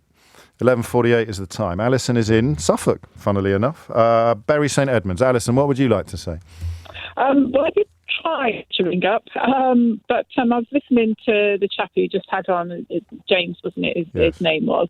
I mean, I'm not going to be one of those callers and sort of have a go at him because, like you quite rightly said, he actually called in and stood by his, convictions regardless. But I've heard several callers over the last couple of days exactly the same, and there seems to be a theme of, I wouldn't say the type of person because that's really rude. Sure. They have the holder of a type of views, we could say. Yes, exactly. And frankly, they all seem to support Nigel Farage. They don't look any further than what they're being told. They don't do any research. And it's very similar to, when the Brexit vote was on. They just believed what they were being told. And I heard Tom's show last night. You listened to whose show last night? Tom's show last night. He had a caller exactly the same. Are we? Because I don't. Sadly, people like James tend not to call me as much as they used to, but I can't think why, Alison. But I wonder why. are we? So if you see this as the second coming of Farage, are Muslims the new Brussels? No. No, in terms of what he is offering to people, is he when they say he tells the truth or he speaks for me or he upholds British values, and very quickly you sink into Islamophobic lies, often involving Sadiq Khan, I suppose, for obvious reasons, him being a Muslim. That was awful what he said. But is that what we're seeing now? That Muslims are going to be the new Brussels? Definitely, definitely. It's you get for each nationality or each protest march or each whatever, shop, whatever, you get good and you get bad. You get really right wing, you get really left wing. And I think, in some ways I take my hat off to the Nigel Farages of this world, Boris Johnson. They're very good. They've both done very well out of it. Exactly. And they're very good orators, They speak their lies but in a truthful way. Does that make sense? Of course it does. People believe it. People believe it. And both yourself and Tom asked the caller last night and the caller today very basic questions. They couldn't answer. They had no answers, and you both tied them up in knots. Now, all I've heard from Nigel Farage in most of the clips you've played is him talking over people, not answering the questions. He doesn't seem to have any evidence, and it misrepresents people. And I just, I mean, I don't know who I'm going to vote for yet. I haven't made up my mind. I won't be voting for the Reform Party. They're too far right for my liking. But people will, because they'll believe it. And, I mean, I live in a very balanced society. We've got a lot of different nationalities. There's no issues. There's no problems. We all get on. We're all, it's okay. I mean, you know, there are plenty of areas that have a high immigrant population, and there will be areas where members of similar communities have gravitated towards each other. So there obviously are. I grew up just outside Birmingham, and there are places in the north as well where there will be a preponderance of people living with people that look like them. And I suppose if you're white and you live in the middle of it, then you might feel I don't know, dispossessed or intimidated. But the politicians that are describing this as a problem. So when Farage talks then to Michelle Hussein, who you know is a brilliant journalist, about these, what are people hearing about what he's going to do? Are they hearing that he's going to get rid of these people? That he's going to get rid of people? I know he'd never say it out loud. He may not even. I think they hope he does. Why even bring it up? Why does James from Durham say that there's streets in Oldham where the police are outnumbered by foreigners, and that's why I like Nigel Farage? He must believe on some level that Nigel Farage is, quote, going to do something about it, end quote. Exactly. I mean, and you were quite right. I mean, here, the police would be outnumbered. Yeah. You know, and it's just... Well, the police are bloody outnumbered everywhere, except, I don't know. Exactly. I just can't think where they're not. Maybe a football, possibly. But no, I'm Alison, thank you. 03456 60973 is the number that you need. Dominic's been in touch just with detail, and I thought it was quite helpful perhaps to do a sort of live, easy fact check on air, but Dominic's done another one. I live very near the Great Hallingbury Manor. It was on the brink of collapse and barely 2-star before it was taken over for accommodating migrants. There's no trouble or problems in the local area from having it thus. But that's it, isn't it? We've been talking about this since 2015, facts versus feelings. You get a caller on who's got loads and loads of things he believes. They're all nonsense. Some of them have been put into his mind by people like Nigel Farage. But when the facts have been laid out on the table, the feelings haven't changed at all. That's the thing that's so fascinating and depressing, perhaps, is the feelings that... So what are your feelings based on? This, and this. Well, that's rubbish. That's made up. That's a lie. And that's just racist. Have your feelings changed? No, not at all, James. And therein lies the appeal of Trump and Farage. And to a degree, actually, Boris Johnson. What are your feelings? I'll tell you what my feelings are. Thank you very much. Okay, and what are the facts that these feelings are based on? Well, let me just run through those facts. A, B, C, D. A's a lie, B's nonsense, C's made up, and D's just racist. Have your feelings changed at all? No, not at all. Not even a little bit. And on we go. Julia's in Kingston. Julia, what would you like to say? Hello. Hi. I've got lost in all the different discussions that are going on. Yeah, it's a miracle I keep all these plates spinning single-handedly. That's what you're thinking, Julia. There are a lot of plates spinning. So I think from my perspective, the first thing is that Nigel Farage doesn't represent my values as a British person. And I don't think he reflects a lot of people's values. He gets a lot of airtime. Yes, he does. I think, compared to somebody like the Green Party. Or Ed Davey. Compared to other people in many other sections of the political society. He's very good at standing up there and talking. Well, this is he's also very good copy. I mean, you know, this has been really, for me at least, I found the 2 hours of conversation we've had this morning quite riveting. And that's because of what he does. So he's very good copy. And there's a commercial imperative. The BBC should probably be showing the way a little better. But for the rest of us, if it puts bums on seats, we kind of go with it. But it's a bit of a scary bum on a bit of a smelly seat. That's very nicely put. Anyway, thank you, Julia.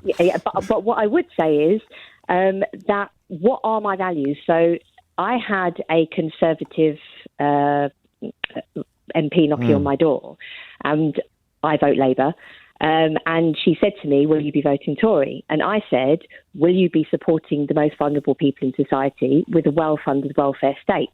Yes. She said, I'll put you down as Labour. Wow. That just about sums up that the Tory party for me. Everything that they stand for, and equally, if Nigel Farage were to get in, it would be a step even further away from all what my British values are. My British values are not having people scrabbling around at the bottom while people are living a life of absolute luxury at the top. Who in this country is actually keeping control of this? Yeah. It's like the Wild West.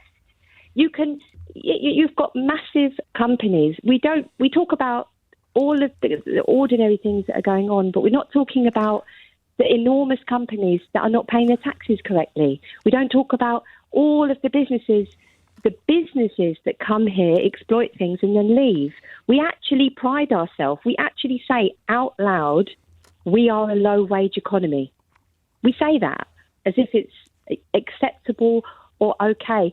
These are all things for me, as a British person, that I want to promote. I want to promote higher wages for ordinary people. I'm not an MP, I'm a teacher, but I would want somebody who is trying to put money into public services.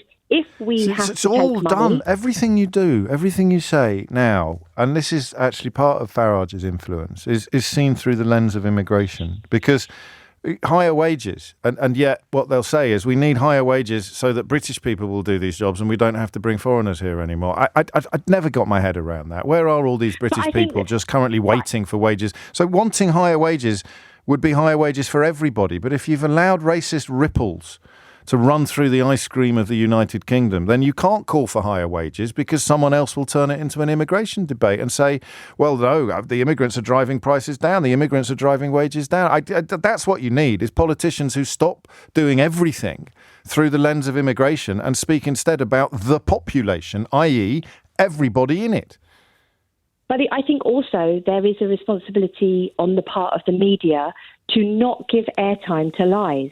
Because that is or at least to interrogate the lies. There has to be a distinction between somebody just coming on and saying what they feel, which can be very emotive and driven by very bad newspapers that give them incorrect information. And so therefore, of course, they're going to look at that newspaper. You know, if I'm standing in the street and three people say to me, "Oh my God, that person over there has killed somebody," I'm going to pull back a bit. You know? And the coverage of again bringing immigration figures into it, the supposed relevance of somebody's ethnicity when a crime is committed. I don't think I've ever read an article about a Christian killer or a white mugger, or seen social media accounts dedicated to crimes committed by people with different coloured skin from the people running the social media accounts. So it seeps through. It seeps through everywhere, and an awful lot of it didn't begin with the rise of Nigel Farage, but a lot of it got resurrected, I think.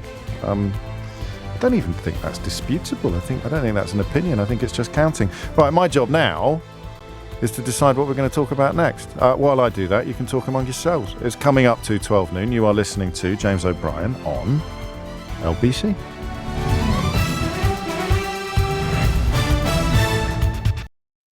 Three minutes after 12 is the time. Just a quick nod into the rearview mirror, especially the sort of sense that things had settled in some ways, and then around 2015, 2016, they kind of got, or 2014 onwards, they got revivified and resurrected. And a nod to our friend James in Durham. This is a story from the Daily Mail in 2008, and I'll just read you the headline.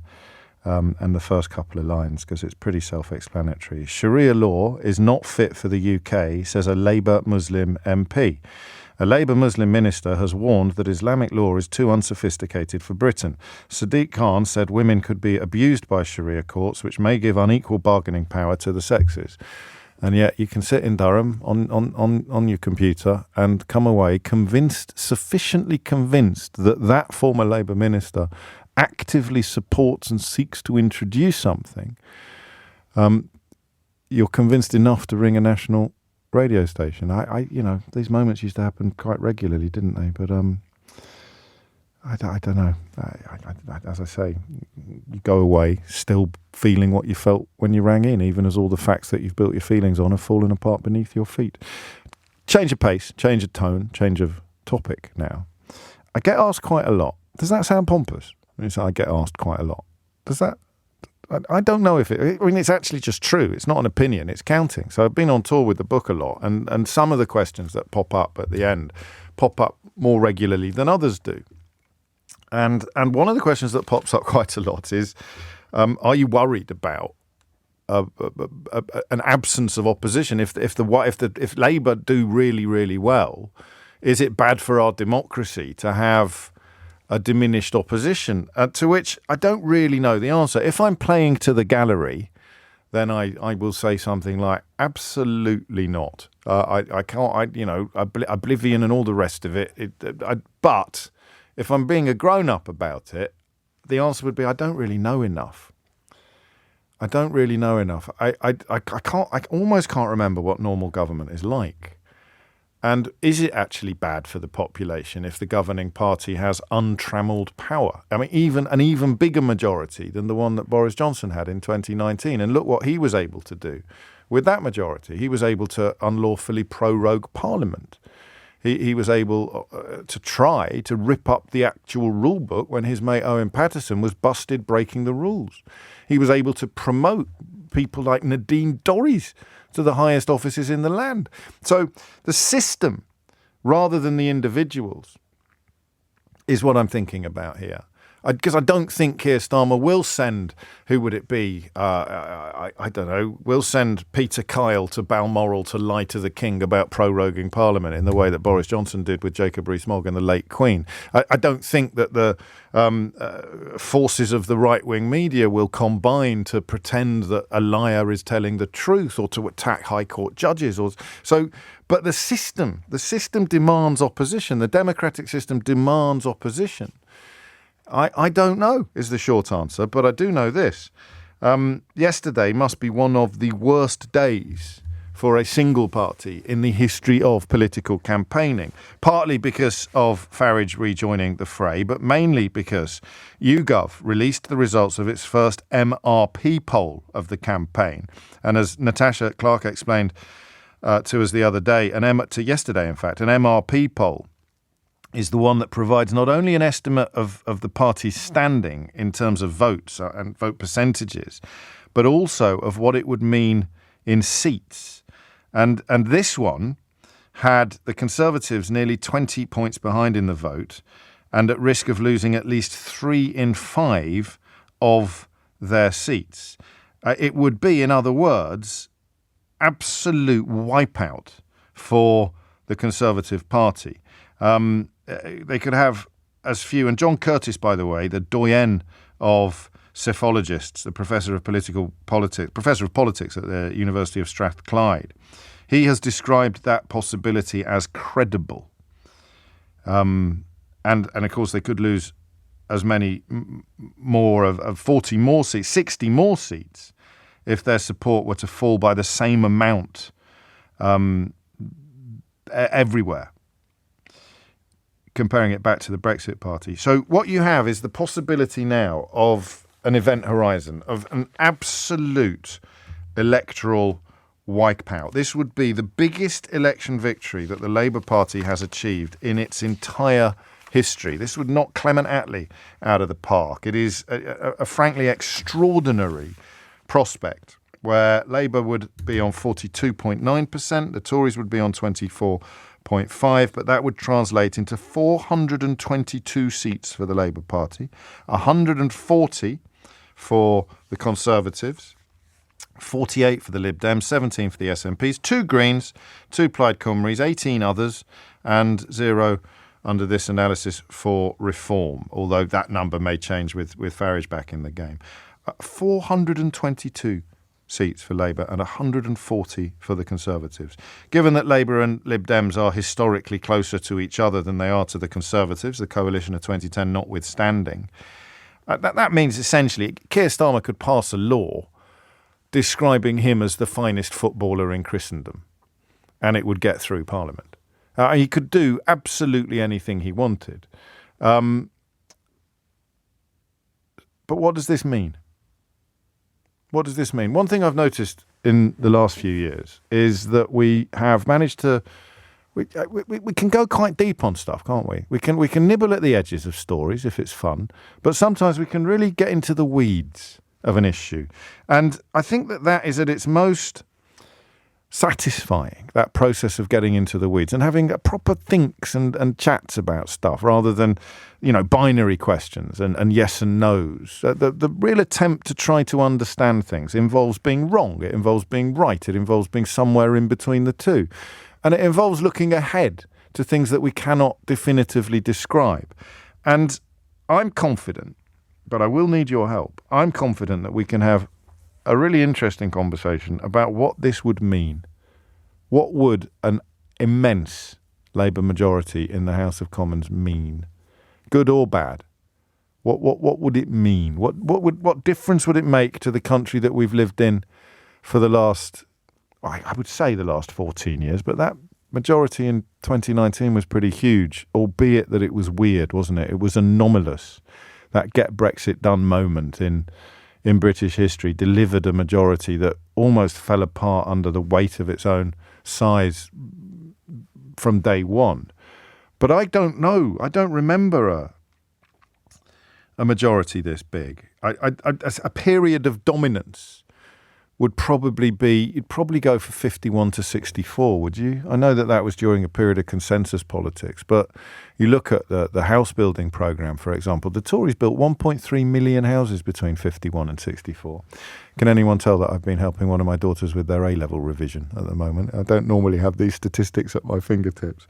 But a Labour majority of that size, I have no idea what it would mean. Indeed, if anything. So you tell me. Hit the numbers now. You will get through. 0345 6060 973. I don't know. While I'm on the subject, just quickly, Tim says, stop going on about electoral disaster for the Tories. You might actually persuade those that were not going to vote for them to give them a sympathy vote. They need and deserve to be annihilated, says Tim. Of course, I'd remind you're constantly welcome to tell me why they would be the only party worth voting for come the election. But I know what Tim means. I also worry sometimes that we might be encouraging lethargy by talking about the result, the election as a foregone conclusion, regardless of how you're intending to vote. When the narrative becomes so compelling and so sort of, what's the word for everywhere? Not omniscient or omnipotent. What's the other one that begins with omni? What is it? Come on. I can't do this on my own. When it's ubiquitous, yeah, that's it. Yeah, no, ubiquitous. When the narrative becomes compelling and ubiquitous, it possibly has a deleterious effect on proceedings. So you start thinking, well, there's no point me voting. I don't know how that's going to work. In fact, we may talk about that this hour as well. In fact, we will, because it's a fascinating question. Does the idea of an enormous Labour majority make you less likely or more likely to vote Labour? Because everyone talks a lot about Portillo moments, don't they? About that, there's hardly going to be. I don't know what the obvious Portillo moments would be, because they've all run away. They've all decided not to. Even Michael Gove has bottled it. But the idea of sitting there on the night of the 5th and watching some of the biggest beasts of the last few years be given their sandwiches wrapped in a roadmap by the British electorate, I think that's quite exciting. That's quite an attractive offer. It's quite an attractive invitation.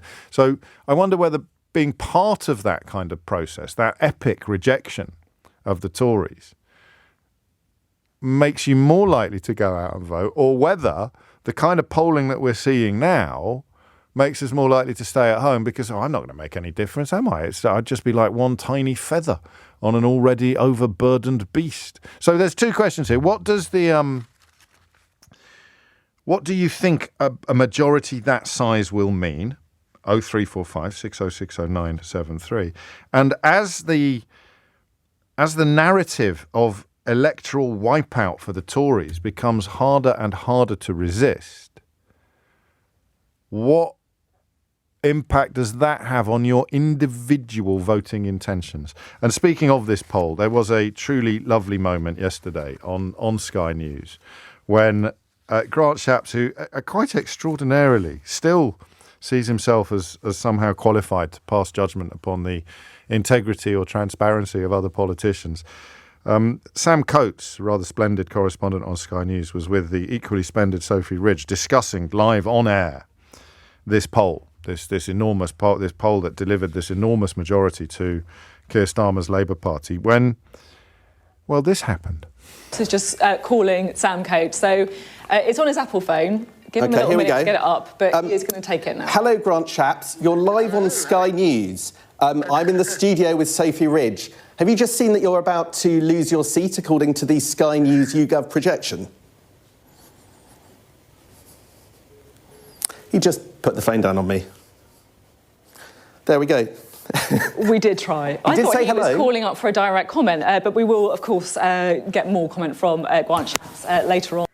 Just to take a moment to salute a couple of fellow broadcasters. I mean, that is such a moment. And the confidence they both had to just go completely off-piste and do something which potentially could have got them, I don't know, it's not going to get you into any trouble, but you might have been some mildly tepid water. I love things like that. That's why I love live radio. You get much more unexpected things on the radio than you ever do on telly, because it's by definition a much more regimented medium. But there is Grant Shapps discovering apparently that he could lose his seat in the next election and immediately ringing up a Sky News journalist for presumably in the hope of getting some sort of further detail or some more information about what was going on. I thought that was magical telly. Omnipresent, a lot of you are saying. I meant ubiquitous. I misled you when I said omnipotent and omniscient. Ubiquitous is the word I was looking for. I say ubiquitous. You say ubiquitous. Let's call the whole thing off. Do you say ules or ules? I say ules. 12:16 is the time. It is 19 minutes after 12. Richard is clearly in a very glass half full mood this morning. He writes, if this poll did come to pass, James, it would finally end the grip of the right-wing press. It would prove that their days of manipulation, lies and control were over. I'm not sharing your optimism fully, because the organs you refer to are dedicated to advancing the interests of their owners and their fellow plutocrats. So, you know, that they would still be pushing against, things like wealth taxes or increases in inheritance tax or anything like that. They would still push against distribution of wealth, fairer distribution of wealth, because they've got all the wealth. That's one of the main reasons why they want to own organisations or set up television stations to influence politics. But I can happily say that I hope I'm wrong and you're right on that one, Richard. It's a nice start to the question of what would a majority of the size predicted or suggested by the latest polling, what would it mean to you, to me, to Britain, to democracy, to the Tories, to Labour, to the Lib Dems, to everybody? 20 minutes after 12 is the time. Laurie is in Cardiff. Laurie, what would you like to say? Hi, James. I don't ever want to see a majority as big as Labour's, or any majority for whichever party it is. I think it will make the party that's in power lazy. Yeah. I think MPs will not toe the line. They'll feel comfortable in their position. And basically, you'll get a lot of infighting. I would love to see proportional representation. It's never going to happen. It won't. Unfortunately, I think you're right. Because, I mean, for the obvious reason that if I'm Keir Starmer or Rishi Sunak and I go coming back into Parliament after the next election with an enormous majority, why on earth would I then get rid of the system that has just delivered me an enormous majority? It's short-sightedness. I know it is. It's self-interest. It's short-sighted self-interest. It is. Labour will only be in power now. Not, don't get me wrong, anything's better than the Tories at the moment. But I think Labour will only get such a large majority in the next election because the Tories are so dire. But if this is after the next term is finished in 5 years, they may need proportional representation. This country has a Tory bent to it. Isn't it? Only two governments have been in power that have been Labour since 1960. They might not need proportional representation now. No, that's not true. There's been not since when did you say 1960? Since 60. So Wilson and Blair with a little bit of Callaghan towards the end of that first term and a little bit of Brown towards the end of the second one. Just talk me through a little more on why it would be bad. I know what words like lazy mean, but in terms of a legislative programme and a transformative change, I'd think more of Clement Attlee than the post-1960 Labour administrations. And I'd think that they could really, if they wanted to, they could effect enormous change, almost unopposed. Of course, but that is an optimistic view. Hopefully they start building hundreds of thousands of houses here, and hopefully they do start, bringing some of these privatized companies that used to be national, thinking, the rail services, the rail franchises, the utilities, the water franchises to heel. But let's see. And if they don't, then of course you can always, say, look, you had a massive majority, you should have done it. But I don't know. I remain skeptical. I don't think it's a Tory problem or a Labour problem. I think when you've got a majority and you're comfortable, there'll be more infighting. And you're not. I think you're probably right, but I can't. After what we've been through recently, I can't let your grown-up pragmatism is barely touching the sides of my childlike enthusiasm for an Event Horizon type moment on the, do you know what I mean? Where's your sense of fun, man? Where's your sense of mischief and fun and schadenfreude? Watching them drop like James. I think it's gone. I think it's gone after 2016, after the lockdowns. I think. Yes. Maybe that. Well, there you go. That's Keir Starmer's first job. We want to get our joie de vivre back. Although that's probably a bit foreign for some people. 23 minutes after 12 is the time. But the size, the scale of this mooted victory, this suggested victory, and I haven't talked about this before because you wait for the numbers to move, you wait for the needle to nudge, but it isn't nudging. In fact, it's going in the other direction, and that despite Rishi Sunak and the Conservatives throwing everything at the electorate, it's still going in the wrong direction for them. And Labour haven't really done much. There are two arguments here. The first is the one I subscribe to, which is don't interrupt your enemy when they are making a mistake, or don't interrupt your enemy when they're sort of cutting themselves off at the knees. If you don't need to do anything, your enemy. But that, of course, turns it into what Laurie just described, a vote more against the other lot than for the lot you're voting for. So that's argument number one, that you don't interrupt your enemy when they're making a mistake, which I see some sense in. But the other one, of course, then is that if Labour get in, will we be really clear about what we expect from them? Because have they made a clear enough offer, a clear enough package for us to know, to be able to judge them by? I don't know, but I do know this. It could be an unprecedented result, and if it is, there will be unprecedented consequences. What are they? Rob's in Maidstone. Rob, what would you like to say? Well, it's going to sound a bit boring, James, but I realise that... So it's been a very exciting show. We need a bit of balance, Rob. All right, then. I lived in South Africa during the transition from apartheid to a democracy. So there is absolutely nothing wrong with a huge majority for a party in power, as long as two conditions are in place. Yeah. The internal democratic processes in Parliament are held to, and the free press and the judiciary have their independence and can hold our politicians to account. Yes. And the reason I say that is when we first, post the 94 election, it felt like the country was pulling in one direction. In a single term, they sorted out a constitution, they sorted out the judiciary, they rebalanced the police force, they sorted out pensions, they started changing healthcare, all within the first 4 years. Yes. In the second 4 years, at the end of the second 4 years, is when we discovered that the corruption had started, because they started pulling away the things that held MPs to account. And they had the huge arms problem. Yeah. There wasn't proper investigation. And the hope that I have with the Labour Party is because I've listened to everyone from Darren Jones to Margaret Hodge talking about what we need to do in Parliament in terms of how the select committee reports are dealt with, about the level of transparency we need, about how we make sure that select committees are properly balanced. They were the only line of defence left, weren't they, under Johnson for accountability and scrutiny, partly because of the size of his majority. But you're doing the opposite of what Laurie did. You're saying that the size of the majority is mitigated by the calibre of the party with the majority. So all of the things we fear can happen when a majority is unassailable, you remind us, don't have to happen. No, and we know what happened. We watched what happens when the Conservatives tried to keep Owen Paterson in by changing the rules. Yeah. So what Margaret Hodge suggested is that they make the rules fixed. Wow. You don't allow the party in power to fiddle with them.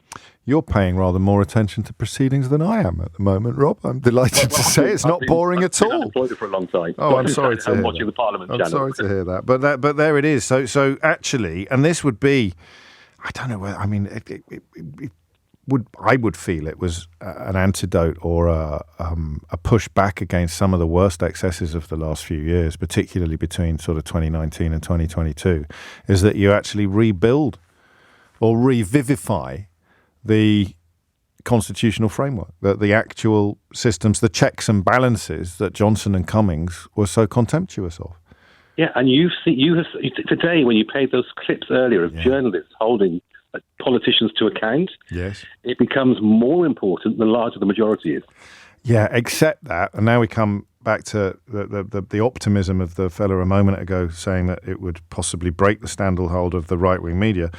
That such an imbalance, such a disproportionate lean to the right from the UK media that they will go after Starmer and Rayner and the rest of them like a rat up a drain pipe, even though they didn't just not go after Johnson and Truss. They waved them through and gave them a little pat on the back as they went past. So that's a slight fly in the ointment of your optimism, isn't it? That you may well get... Go on. I've got a solution to that. Oh, good. Leveson too. Yeah, me too, mate. All day long. And there's even been a few Conservative MPs when they had the select committee who said that we didn't finish the Leveson process and we should have. Theresa May, that did the final decision, although the direction of traffic was clear for a while. That was the final decision fell to Theresa May. It was extraordinary dereliction of public duty by Parliament. So I'm like, please don't be disheartened by the fact that we may finally have a government that's governing for us and can be held accountable by us. Crucial, that second bit. Hopeful the first bit, although it becomes less hope and more expectation the more polls like the one we saw yesterday are published. Rob, thank you, mate. That wasn't even vaguely boring. In fact, I'll let Paul lead the plaudits. I like this guy. He's spot on. Props to him. It matters what kind of people have the big majority. Starmer and his team are nothing like Johnson and the rest of them. Yeah, but then I think of 1984, not Animal Farm. They might not look like that when it starts, It might be 4 legs good, 2 legs bad. But by the time it ends, it's 4 legs good, 2 legs better. That is the whole point, actually, of Animal Farm, as you well know. And it's analysis of sort of post-revolutionary Russia, where the people who overthrew the oppressive the administrations, the oppressive regimes, ended up being arguably even more oppressive than the Tsars were. But anyway, it's probably not the time for Animal Farm lessons. It is time now for the very latest news headlines with Jenny Barsby. 32 minutes after 12 is the time. You are listening to James O'Brien on LBC. A couple of stories you should be aware of. I don't know if have you heard about the Asian Hornets? It sounds a bit like a kind of a cricket team, doesn't it, or something? But or American football team. The Asian Hornets have survived the winter in Britain for the first time. And this is the predator that has wiped out as many as 1 in 3 honeybee colonies in France. So we knew they'd crossed the channel, but we thought that they were failing to survive the English winters. And we now know that that they have succeeded, which poses a potentially great threat to our own honeybee population. The way to look out for them is they've got yellow socks. Did you know that? The Asian hornet is a bit smaller than the normal hornet. I think it's pure black. It's dark black, whereas the native hornet is more waspy-like, and it's sort of hooped, black and yellow. So it's smaller. It's got a dark body, and it looks like someone has picked it up with a pair of tweezers and dipped it in bright yellow paint. It's got little yellow socks, and they're terrible. They're what they do. Do you know about this? Are you interested in this? What they do? They see. I heard a woman describe it this morning. Essentially, a beehive or a bee's nest, a honeybee's nest, but more likely a hive, is like a supermarket for these hornets. They eat all sorts of insects, all sorts of pollinators. They're very hungry insects. They eat about, I think I read, 11 kilos a year, each one. But if they find a beehive, they can eat the whole thing. They'll just clean it out. I'd like a sort of rugby team descending upon a motorway service station. They'll eat everything in sight. And they wait outside and then pick them off As if they went in, I think they'd get overwhelmed. Bees are fascinating creatures. I can go very Alan Partridge about bees, but I won't, not today. I did enough Alan Partridge stuff yesterday about hills. But the eight anyway. This is the kind of immigration we should be worried about. Asian Hornets. That's British values, British bees. That's what we should be worrying about. There's an app you can get hold of which helps you track it all. I'll tell you what I'll do. I'll download it. I'll keep you up to date with how my Asian Hornet adventures are going. And the other story on a similar theme, well, not really, but it involves food, is the Labour government would ban the importation of foie gras, essentially meaning you wouldn't be able to buy it in this country anymore because they've already banned production of it. Lots of shops. One bloke got fired. Do you remember? There's a butcher who was knocking it out below the counter in one of the posh shops in London, and he got caught and he lost the franchise. He lost the concession at the posh shop. But I noticed that was the first time I ever had a Twitter pylon, would you believe? It was about foie gras. I forget how long, it was ages ago. And I confessed to having a soft spot for it. I haven't eaten it for years now, partly as a consequence of some of the stuff I was sent in the midst of this Twitter pylon. But if you think what you get Twitter pylons about now, the idea that famous people were having a go at me. I won't tell you who it was, it wouldn't be fair. But famous people were having a go. It was the first time I realised the relationship between the viral clip and context. So you take a viral clip completely out of context, and all you've got is 40 seconds of me going, yum, yum, foie gras, I love it. And what you don't have is me introducing that by sort of saying, look, I know it's awful, and I don't know if I can eat it anymore, but on the occasions when I have eaten it, I have to concede it's absolutely delicious. So you remove all of that, and you just clip up me going, yum, yum. And then understandably, people who are repulsed by some of the processes deployed in the production of foie gras think that I am Beelzebub. They think I'm the Antichrist, and they come after me on social media accordingly. So it was interesting to see that story today. Do you know who it was, or who is believed to have shelved plans? Because this was one of the things that Boris Johnson was expected to bring in at the behest of his wife, Carrie Johnson. Apparently it was under pressure from Sir Jacob Rees-Mogg and other MPs on the right of the party that foie gras, a ban upon the importation of foie gras, was shelved when Johnson was in Downing Street. So just a couple of other stories for you there about Asian hornets and foie gras, in case the unleavened diet of politics was proving a little stodgy for you today, although it's not too stodgy for me.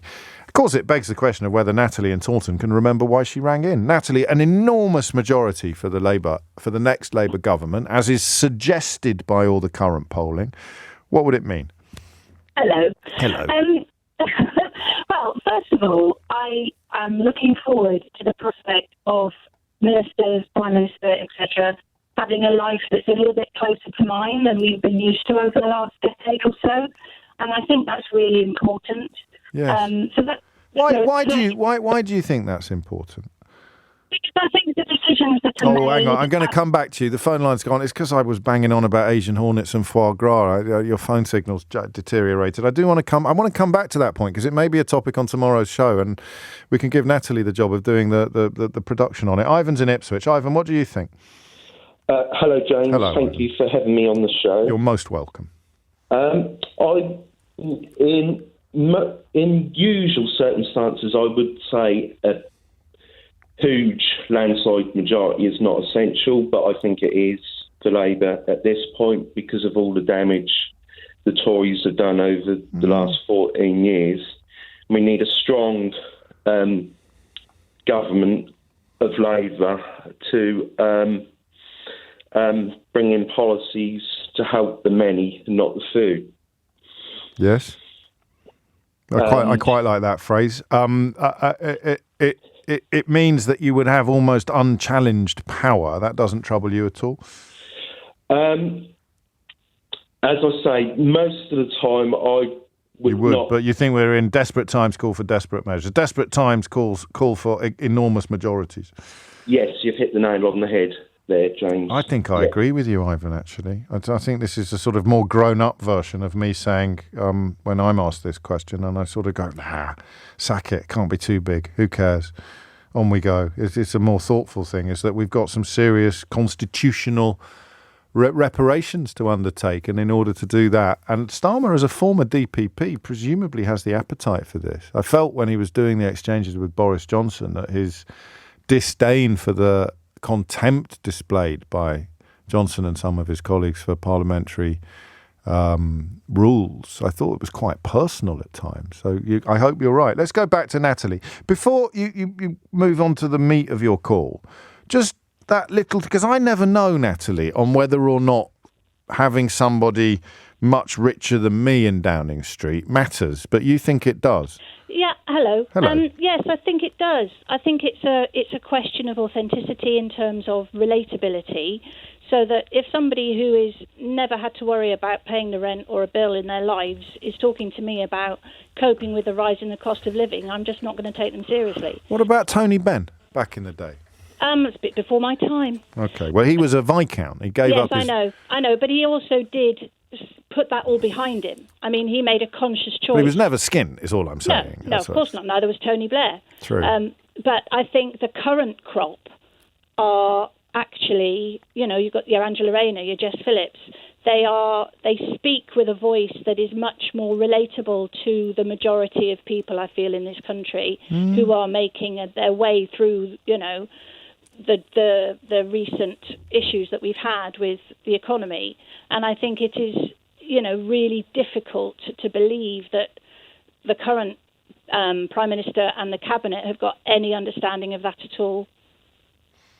Yeah, well, I'd be minded to push back a little bit and argue with you just sort of for the sake of it, or balance or whatever you want to call it. But actually, the way you expressed it and the examples or the people that I'm thinking of, because I'm sort of thinking of some of the people. Kemi Badenoch didn't have a particularly privileged upbringing, I don't think. Gillian Keegan, I don't think, had a particularly privileged upbringing, but they seem to be acting almost as ushers, if you like, for the epic. Yeah, unfairness that you described. They seem supremely untroubled by what troubles you. I think the fact that they had maybe they had an ordinary upbringing and they went down the road of the Tory philosophy actually says a lot. Whereas the people who've come through a more ordinary background and have stuck by that ordinary background, that to me shows actually more credibility. It's like Margaret Thatcher shook it off. John Major shook it off and wanted to aspire to something else. Yes. And tried to build that was part of their philosophy that they wanted. And Tony Benn coming back to him, he shook his off. And, it's all gone a bit Taylor Swift, hasn't it, this conversation? But you know what I mean? I do. It's more powerful when somebody from that kind of background becomes a figurehead for that group, and it's someone you can really take seriously and get excited about. Are you getting excited? I am. The other thing I'm excited about, which I think is more important, actually, well, not more important, but I feel is more, anyway, is that we are going to be the outliers as a nation. The rest of Europe is starting to elect right-wing groups are becoming more powerful, and you look across the Atlantic and you've got populism at overdrive, its worst. yes. And we're not going to be that. We're going to be different. We're going to be the ones who actually have gone against that trend. And I'm really, really looking forward to that moment when I can look other people from other parts of the world in the eye and say, actually, what represents Britain is something else. It's actually a voice that is bucking that trend. It's been a while, hasn't it? It has been a while. It's been a really, really long time. And I'm really looking forward to that. That's a lovely analysis, if you don't mind me saying so. Because, the narrative is that nobody's really getting excited about Labour. They've just had enough of the Tories. But you remind us that they're not mutually exclusive. Not even slightly. No, not even slightly. But you are genuine. So, and it's the personnel that you're excited by. Because, as you speak, the latest Labour kind of Twitter film or whatever the correct terminology is, drops in front of me, and it features, a lot of the heavy hitters, a lot of the big players doing a lot of smiling, but walking very purposefully for the cameras. And the lineup is what you're alluding to, that sense of both empathy born of familiarity to the lot of the ordinary person, coupled with consciousness of the need for serious change. That's going to be really interesting, Natalie, in the next month, whether or not more people follow you to a place of excitement and anticipation, isn't it? Well, no political party is perfect, is it? No, absolutely not. It's just I can't say that during Purdah. I'll probably get into trouble. I was going to be sarcastic, but sarcasm probably doesn't work under Ofcom rules. No, I've always found it quite troubling when I've been, when I'm overseas or wherever it might be, because I'm British, people assume that I voted for Boris Johnson, and people assume that I voted for Brexit because of our system. Yes. And I've really struggled with that. And to have the other side of that coming towards me, of being able to say, well, actually, my country has done something different this time. My country has elected a man who grew up in a council house and is surrounded by people who have that understanding of ordinary people. And I think that's something that I will be a lot more prouder of being British than I have been for a very, very, very long time. Well, how nice to hear pride in being British defined by progress and decency rather than by performative obnoxiousness towards people born somewhere else. Thank you, Natalie. That was lovely. The grit in the oyster, the fly in the ointment of that Labour Party the little film that they've just released in the last sort of 40 minutes is that it manages to dissect 14 years of what they describe as Tory failure and national disaster without once mentioning Brexit. And that's part of the problem that's on the horizon, I think. I got a rather splendid message from someone who's been involved in elections at quite a high level, and he points out a historical worry behind a massive Labour majority, and I'll share that with you after this. But in the meantime, don't forget you can ring in and join in 0345 6060 973. What would or what will an enormous Labour majority mean? What will it do? What will it change? For good or for ill? Because I would say we're still pretty balanced on this, aren't we? I mean, the callers who are troubled by it probably being slightly outplayed by the callers who would welcome it, but it's still all to play for. Well, here's the thing. That wasn't that nice. The idea that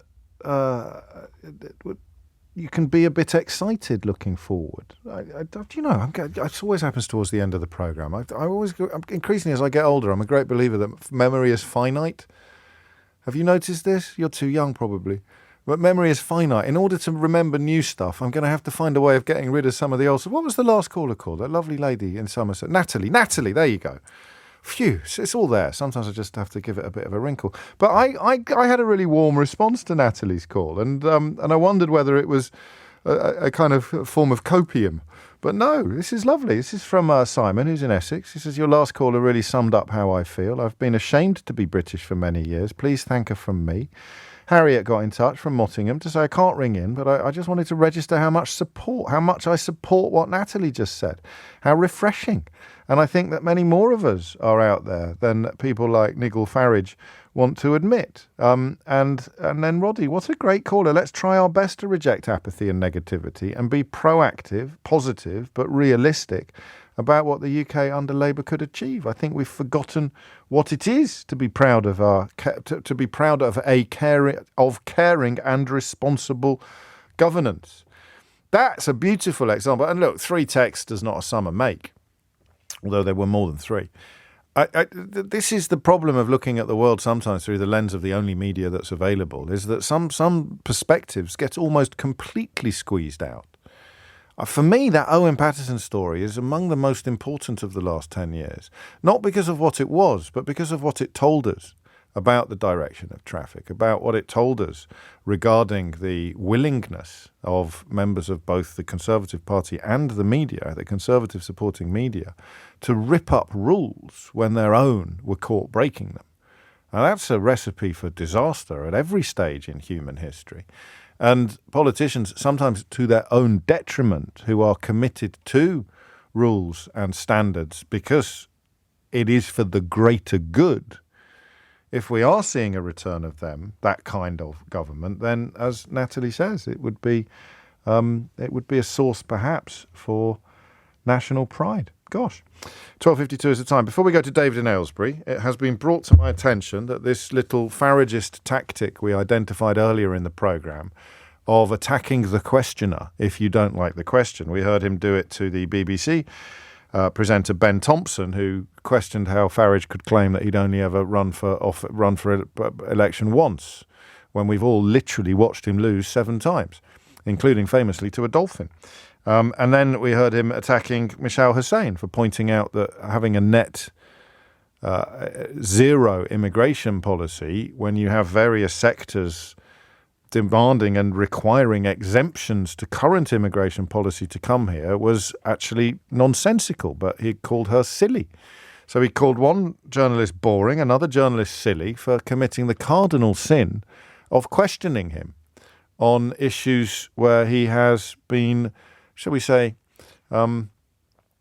economical with the actuality. Here he is doing it yesterday to our very own Natasha Clark. Hi, Natasha Clark from LBC. When did you decide to make this decision? 2:00 yesterday afternoon. Whose decision was it? Yours or Richard Tice's?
Well, ultimately, it was my decision to say I'm going to put myself forward and say to Richard, are you happy with this? And he's more than happy with this. In fact, I think he's delighted with it, actually.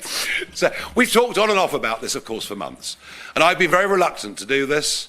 Very reluctant. I mean, to be honest, I've been reluctant because I've actually rather enjoyed life at GB News. And it's been a great job. Best job I've ever had. I did enjoy your mob as well when I was there, but then again, you know, I got sacked, but I'm used to that. It happens quite regularly. No, I've loved being at GB News and doing a show 4 nights a week and doing extra stuff and travelling around the country and all of those things. So giving that up's not an easy thing. Your plan to do this today, to come here today, to stand and to swap jobs with Richard Tice, that was your idea or his idea? Oh, I don't really understand the question. Or was it a conversation that you guys had and you decided to do it together? Do you think, do you think he's been bullied and strong-armed or something? I mean, what are you suggesting? No, it's a very silly question. Never mind. Let's go on. Yeah. Very silly. Of course, it's not a very silly question. You're the majority shareholder in a limited company, and you've just told the man that bankrolls it that you're coming back to take over. I'd love to know an honest answer to that question, but as is so often the case with Nigel Farage, you'll be lucky if you get one. For example, he told Michelle Hussein on Radio 4 earlier today that he never talks about his children, particularly on the question when he's slagging off other people for speaking foreign languages, whether or not his own children speak foreign languages at home. You've mentioned your discomfort at listening to foreign languages on a train recently. I made the point that I got on a train and went for several stops, and there were a lot of people around me and no one spoke English. And I thought, this is... I didn't say I didn't object to it. I felt slightly uncomfortable. And I think, actually, isn't that the problem? Isn't this, of all the countries in Europe, the most accepting, the most tolerant? You said, I don't feel very comfortable in that situation. You did say you had a problem. I didn't feel comfortable, no. Yes. Your wife is a German speaker. Well, my children are too, yeah. Does that make you feel uncomfortable? No, because they can speak English, and the whole point about How do you know those people couldn't? Well, maybe they could, but I got the distinct feeling that it certainly wasn't their language of choice. And if you look at the primary school situation in the East End of London, where you've now got schools where a majority don't speak English, doesn't that say to us... Doesn't that say to us that what we want is a sensible, balanced immigration policy, where we want people with skills to come into Britain, but we also want integration in society. Of course we do. And the schools you refer to, the pupils you refer to, are registered and recorded as having English as a second language. They're not registered and recorded as not being able to speak English. That's precisely that sort and of... some of both. Well, yes, but no one's counted them, so your own children would fit into that category. Well, hopefully, lots of people can speak different languages, but the point I'm making is, do we want to live in an integrated society? No, forgive me. The point you're making is that schools in the East End are full of children who can't speak English. I just want you to recognise that's not true, what you just said. Come from the homes. Children who are typified as speaking English as a second language would include your own daughters. Their mother tongue being German. They come from homes where English is most definitely not the first language, and in too many cases is not the language at all. Now look, but no one's counted how many people are in the second category. And it would be a very helpful and useful thing if they did, and perhaps we'd be even more surprised and even more shocked. But the argument... Or perhaps we'd realise that most bilingual children in this country are children like yours. It's extraordinary, actually, that. I don't normally play out clips of myself. Even my ego balks at the self-regard involved in that kind of process. But it's almost 10 years to the day, and he's trotting out exactly the same lies. With an added one, actually, because if you're listening to that, you'll notice I didn't bring his children into it until he did.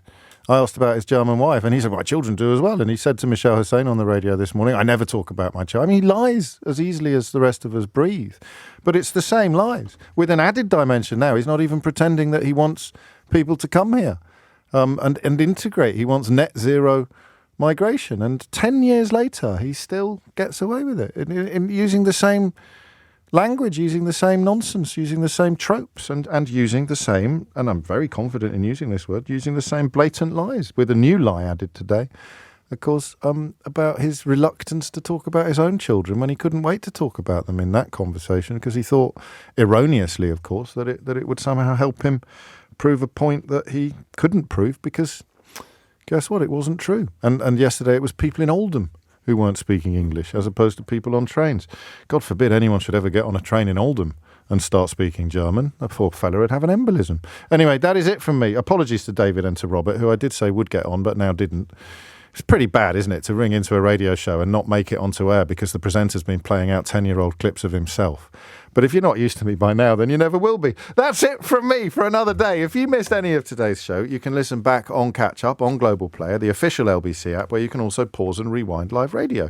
Download it now for free from your app store or head to globalplayer.com. Tom Swarbrick will be with you at 4, but now it's time for Sheila Fogarty. 4, but now it's time for Sheila Fogarty. 4, but now it's time for Sheila Fogarty. 4, but now it's time for Sheila Fogarty. 4, but now it's time for Sheila Fogarty. 4, but now it's time for Sheila Fogarty. 4, but now it's time for Sheila Fogarty. 4, but now it's time for Sheila Fogarty. 4, but now it's time for Sheila Fogarty. 4, but now it's time for Sheila Fogarty. 4, but now it's time for Sheila Fogarty. 4, but now it's time for Sheila Fogarty. 4, but now it's time for Sheila Fogarty. 4, but now it's time for Sheila Fogarty. 4, but now it's time